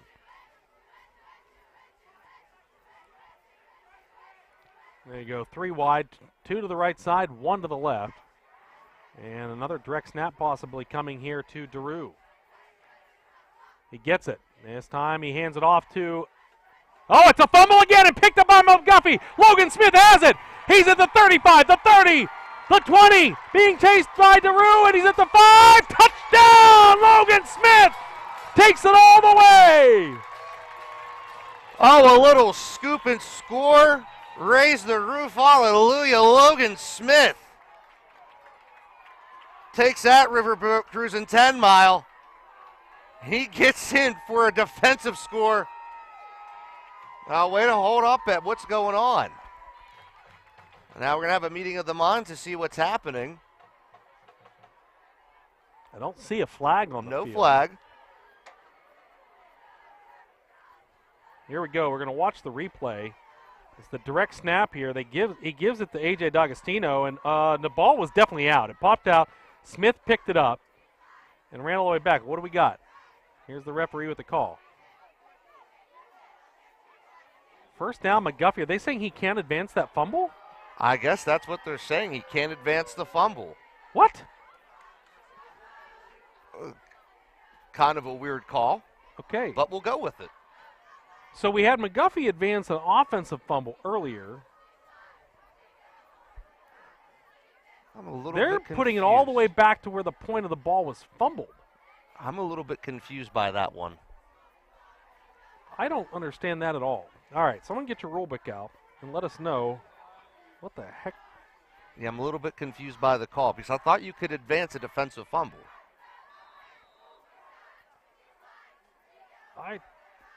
Okay, I don't. Hold on. What do we got? The referee they're still talking about it, but they're talking about it with the South Park coaches. They got to be happy at this point. I mean, my goodness, be lucky that there's not a touchdown on the board right now. I mean, I feel bad for Smith because he put it in the high gear and he was able to get into the end zone there. I don't think I've ever seen a situation where. Oh, hold on. Let's see what's happening. According to. Oh, they're saying the whistle blew. Oh, they blew an inadvertent whistle. Yes. You got to be kidding me. So that's what's taking away. So they blew the whistle. Once again, an error, not by any of the players, is going to take a touchdown off the board. Man, that's a shame because that ball was gone. Like it was. There was a hit. I couldn't see. It was such a pile of bodies. You couldn't see who got the hit. But it was where Logan Smith picked up the ball was a good 5 yards behind where D'Agostino was being tackled. So if they blew the whistle, I guess all they can do is put it back to where it was fumbled. But I would honestly, I think you almost still got to give it to at least where Logan Smith picked up the ball. But can you advance it past that point, though? Well, no. I mean, if you're going to say the whistle blew it, then I would give it at least to where, because you're acknowledging that he recovered a fumble. So if he recovered a fumble, be where you recover the fumble. There's the snap. And he's ball pops out there. Right the hand got on it. There. Yeah, and now he gets it right about the 40-yard line. 40. They have it. Well, we're only talking a matter of about 3 yards, but all right. Well. Yeah, it looked like it did pop out, though. Inadvertent whistle. And what do we say? We have a timeout for South Park. South Park timeout. Well, I'll tell you what. Let's take it with them, give our sponsors some airtime. Maybe they'll have this all figured out by the time we get back. No promises, though. On the McGuffey Sports Network, powered by RH Sports Shop, carried on the Trib Live High School Sports Network. Cold weather wreaks havoc on your vehicles. Dead batteries, flat tires, or simply locked out? Call McAdoo's Towing and Crane Services. McAdoo's offers roadside services, including fuel delivery, lockout assistance, jump starts, and tire changes, including 24-hour towing, recovery, hauling services for vehicles and loads of all sizes. Need crane service? No problem. McAdoo's is capable of 24-hour crane service and assistance with a fleet of 8 cranes. A family-owned and operated company since 1965. Why call just anyone when you can call a family you can trust? 724-484-7300. McAdoo's Towing and Crane Services. Their business is picking up. Back here, still not sure exactly. They had the ball, 1st and 10 McGuffey at the 37-yard line. Apparently it was an inadvertent whistle was what we've been told is why Logan Smith does not get the touchdown. It would have been a 60-yard fumble recovery for a touchdown for the senior linebacker. That is taken off the board, but he does give his team the ball back. I just don't understand if they're acknowledging there was a fumble. Wouldn't you at least just give it to the man where he recovered it, which would have been around the 40 or 41 yard line? That's what you would think, but nonetheless, they're doing the right thing, though. Well, one of the right things. Under center is McEwen. Man in motion's Dietrich. They're going to go up the middle. This is Donnelly. Wow, what a head of steam the fullback has. He runs over a would-be tackler and gets a first down all the way out to the 48. And he's slow to get up. Wow. Yeah, he just kind of lowered the shoulder. Yeah, he did. And like playing Madden, you just throw the joystick forward and boom, oh, he's down. It might be the wind knocked out. I'm not sure, but they're going to have him take a look at him. Is that Kenyon Brown, number 2? Yeah. Donnelly's got some size on him, too. Kenyon Brown's listed at 5'8", 165. And Eric Donnelly, senior tailback, he's got to be bigger than that. He says 5'10", 180, but he looks a lot bigger. They're going to take a look at it. I tell you what, while they take a look at Kenyon Brown, we're going to go ahead and step aside, and we'll be right back here on the McGuffey Sports Network, powered by RH Sports Shop and carried on the Trib Live High School Sports Network. Highlanders Nation, looking for that perfect piece of clothing to showcase your McGuffey spirit? Look no further than Fanatic Impressions at 166 South Main Street in Washington. Fanatic Impressions offers a wide variety of sporting goods, athletic apparel, and school spirit gear. Have an event coming up? Fanatic Impressions offers custom bulk screen printing and promotional product printing to help make your team. Fanatic Impressions at 166 South Main Street in Washington. All right, well, it looks like Brown was able to walk off under his own power, which is excellent news. And here it is, 1st down and 10. They're going to give it. This time we got a new running back. That's Ty Conklin around the right side, and he gets hit at the line of scrimmage and thrown back by D'Agostino. Hard tackle there by the South Park defensive back, and that will be stopped for no gain, maybe a loss of 1. Where are they going to spot him? They're going to spot it right about the 47. So 2nd down and 11 coming up. First carry of the day today for Ty Conklin. We're down to 10 minutes and 15 seconds to go in the 4th quarter of play. 28-6 McGuffey leading South Park. Travis White to the left side. And McEwen under center. They're going to pitch it, and this is going to be wagers up the middle. We have a flag that came in from the umpire, and that's usually holding. Gain of 2 on the play, but we're going to have to see what this flag is. Probably another holding call. We got Nate Romastan over here taking snaps on the sideline. Yep. So if they're trying to get the second team deep offense in, you got to remember Connor Crow would also be normally the second string quarterback going in. So I'm wondering if that means Romastan is going to come take some snaps at quarterback here if they're trying to get some of these guys some playing time late in this game.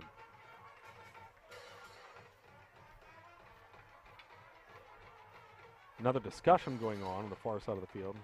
Holding on McGuffey, and that was going to be declined. So that was the call. They're declining it to take the loss of down, which after the 2-yard gain makes it 3rd down and 9. So Ryan Keith will bring the play into the huddle. He and McAdoo will be the wideouts.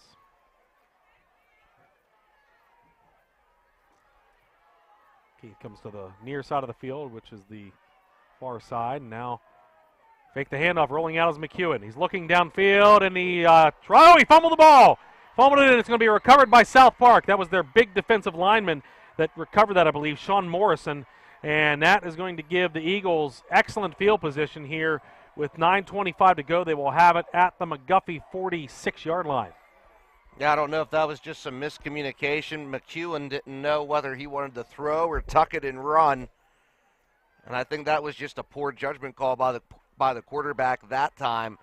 And it's costly for McGuffey as they turn the ball over now inside Highlanders territory. South Park's going to take over 1st and 10 at the McGuffey 46. 9:25 left to go in this game, and South Park still trying to put another score on the board here. Still going to be Harper Conroy, quarterback. He's got 2 backs in the backfield with him in the pistol formation.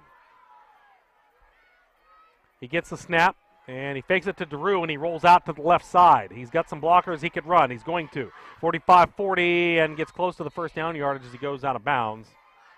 See where they spot him. He stretched out the arm, but they're going to mark him about a yard shy maybe, right at the 37-yard line.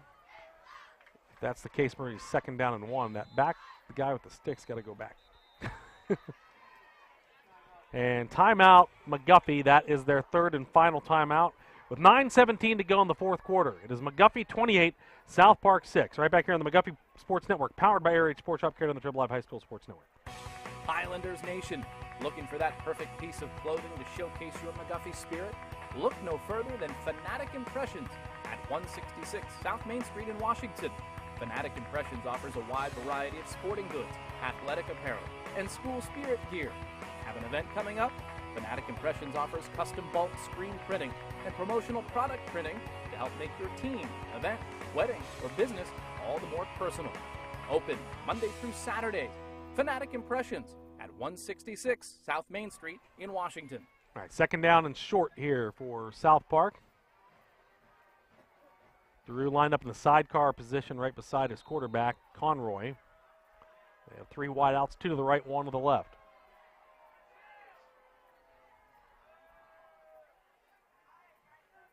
And they're going to pass. It's Conroy. He's got the man 1st down, caught at the 30-yard line and tackled there.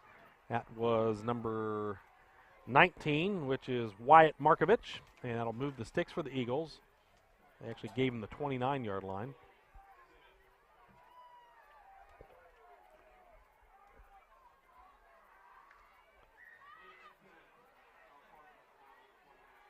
First and 10 for the Eagles at the 29 of McGuffey. Conroy in the shotgun again. He moves DeRue to his left. Gets a snap. And blitz is picked up. Now it's going to be in a little bit of trouble. He's running around. He trips and falls. That, I don't think anybody touched him. And that was an awkward fall. He fell right at the 35-yard line. Loss of 6 is going to bring up 2nd down and 16. It just seems like there was too much happening there with him. He was trying to get out of a jam, and unfortunately he just kind of tripped over his own 2 feet with the McGuffey defense standing well in front of him that time. He's trying to get the calls from the sideline here into the huddle. 3 wide again. They're going to send one of the wideouts. That is Anderson. He's going to go to the slot right. And now they're going to move him again. I don't think they're a little bit confused here. And the play clock's down to about 5 seconds. They get the snap, And looking left, he's got it so into the air, is it intercepted? Oh, in and out of the hands. Two defenders had a chance. The first was Donnelly, the second was Dale, and neither one of them could quite grab it. So the incompletion will bring up 3rd down and 16. I mean, it was nicely tipped by Donnelly, and then it just kind of fell right out of the hands of Dale. He was trying to cradle it as he went down to the turf, but wasn't able to hang on, but still a 3rd and long for South Park. I mean, this is going to be 4-down territory for the Eagles. Clock stops at 7:51 to go in the 4th quarter. 4 wide this time. Conroy in the shotgun with DeRue to his right.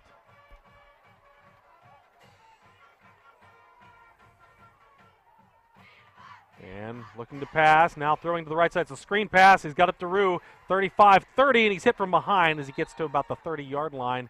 And that will bring up a 4th down and 11. Gain of 5 on the play. Yeah, you need to go for it at this point. Good open field tackling there, and way to kind of shift out to that side and make sure DeRue didn't have a lot of places to go. That was I in the back of my mind for that play, I'm thinking you got to watch 21 here because I really think they're going to try to get him the ball, and that was good defense there. I wouldn't be surprised if they try to go to him again here. 3 wide to the left, 1 to the right.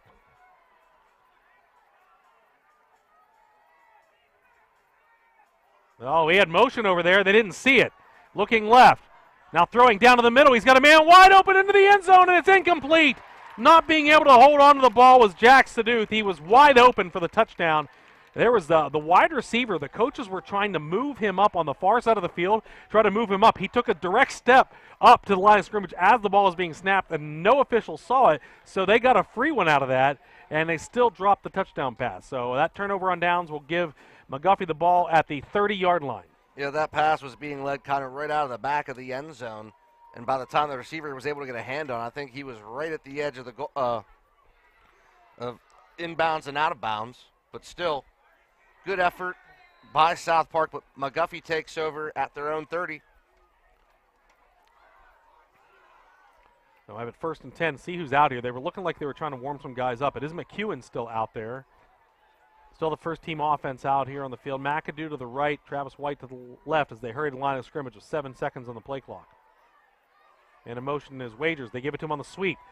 Gets out to the outside, cuts up field, and gets down to about the 35-yard line. Looks like a gain of 5 on the play. We'll bring up 2nd down and 5. They keep the clock rolling under 7 minutes to go now. You know, Wagers is trying to showcase his speed. Every chance he gets, he's giving it his all to try to get out to the outside and try to turn it upfield. He really hasn't made it too far. I mean, he got 5 on that last play. Good enough for a 2nd and 5. Ryan Keith will bring the play in, gives it to McEwen, and he'll bring the troops to the line. 2nd down and 5, clock winding down to 6 minutes and 20 seconds to go. There's the snap, and keeping it's McNo. He gave it to the fullback, Droboy, and he gets spun forward, and he's got a 1st down. And we have a player slow to get up here. Is that Urquhart? That's 53. That's Broden Urquhart, I think. The linebacker. He's been that is 52. Not 52. Sorry, that is Alex Palo. Yeah, he's a little bit banged up. He's gimping. He's going to head off. But the 1st down run by Droboy gives them 1st and 10 at their own 43-yard line. McGuffey would like nothing better just to kind of wind this clock down and head home because you get the big matchup next week against the Prexies, who at the last we saw were trailing 28-21 to Keystone Oaks. And in motions Dietrich, and it's a reverse. Inside to Wagers. He's tripped, but he stays on his feet enough to get across the 45-yard line out to about the 40 near sideline. The near judge, or the near official had him at the 46, but they're going to put him at the 45. Gain of 2 makes it 2nd down and 8. End of the 3rd quarter over at Dormont Stadium. Keystone Oaks 28, Wash High 21.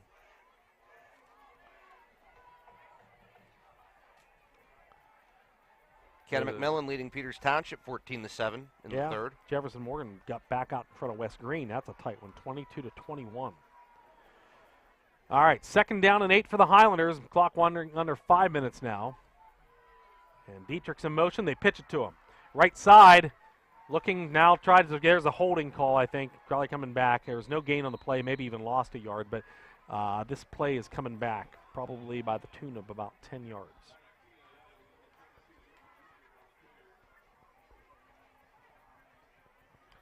The holding calls have been one of the few things slowing down McGuffey's offense tonight. They decline that again. They'll take the loss of downs. I don't know if I'd decline that one. That's a 10-yarder. The other one that they declined, yeah, I guess that was a holding call too. But, where that flag was thrown, wasn't that back around the 40-yard line? That's where it looked to be. That would have put the ball back on the 30. I think I don't know. I mean, I know time's of the essence here, but that puts the McGuffey offense way behind the sticks. But all right, nonetheless, 3rd down and 8. 2 wide receivers go to the left side for McGuffey and looking to pass that way. No, he's going to be tripped up. Can he get it away? McEwen's going to go down. Oh, I think a face mask. I believe you were. Yeah, and we have another flag. There's 2 flags on the play. One, I think, is going to be a face mask when they sacked McEwen. The other one is down here on the 40, or maybe he's throwing on the same flag. I believe they are throwing on the same. Okay. That's what it looked like. Personal foul, face mask. Yep. Wow. Now he's going to bring up a 1st down, so a mistake by South Park will give McGuffey a new set of downs. And a costly one at that. Or will it? Maybe it's no, a spot it's going to foul. be a 3rd Okay, and so short. they repeat the 12. That is probably Mapletown's toughest matchup this year. We knew that going into that game for the single A team. Pitch it to Dietrich. He's got the 1st down, still fighting forward across the 45 of South Park. They're going to mark him right down there. That's a gain of 3, but enough to move the chains. Dietrich's been running hard all night. I mean, he's been like a well-oiled machine every time he's been touching the ball. He's getting positive yards. He's doing an outstanding job of following his blockers. He's kind of letting his blockers do the work, and he's kind of able to have eyes everywhere to see where that play is going to unravel at and, which direction he's going to take. I mean, that's what's made him such a very talented back to watch throughout this 2022 campaign. 3:35 to go in regulation. McGuffey leading 28-6 over South Park.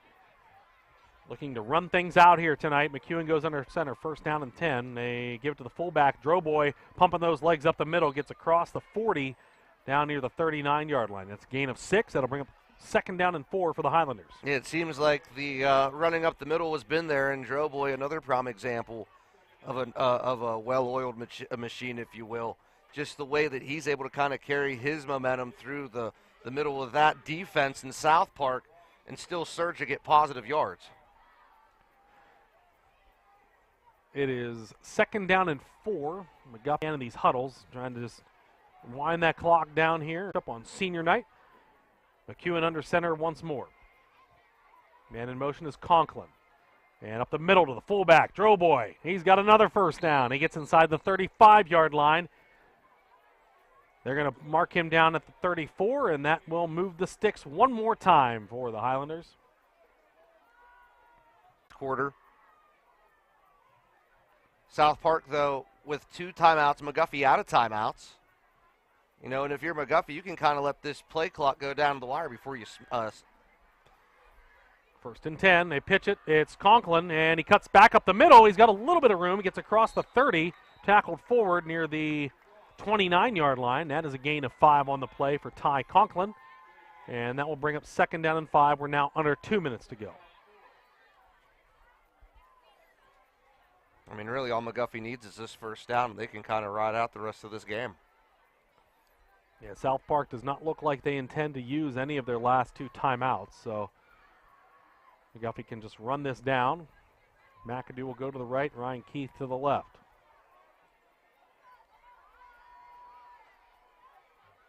McEwen under center. Conklin in motion, and they give to the fullback. That's Droboy pushing forward again, and he gets about 3. He's going to mark him down at the 26-yard line. He'll be short by about 2 yards. So 3rd down and 2 upcoming for McGuffey with 1:10 to go. Droboy heading off the field. Donnelly back in at fullback. Keystone Oaks takes the lead even further. It's 35-21 with 8:34 left at the game at Dormont Stadium. So if that stays that way, the game next week, in all likelihood, will be for 3rd place in the conference for McGuffey. And they take on Wash High. This is going to be Donnelly up the middle, and he's pushing forward, and he's got to be, oh yeah, that's the 2nd or 3rd or 4th effort, whatever you want to call that one, as he fell forward there, is going to give the Highlanders the 1st down, and that should do it here. They're going to have 1st and 10 at the 22-yard line. and I don't even think they're going to have to run another play if they don't want to. They have not started the play clock yet. Clock is down to 30 seconds.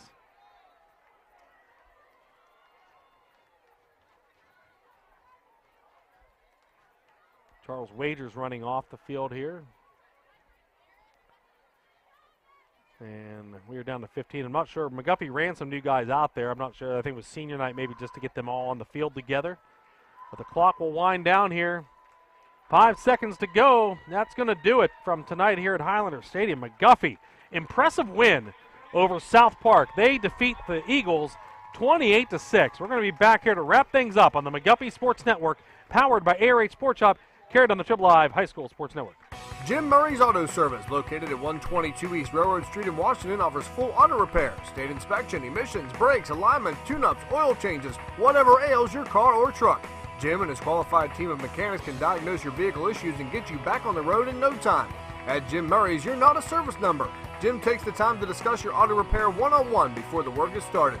Give Jim a call, 724-222-1350. Jim Murray's, professional service with personal small-town treatment. Are you planning a holiday but need some assistance? Might be confusing, but here's a solution.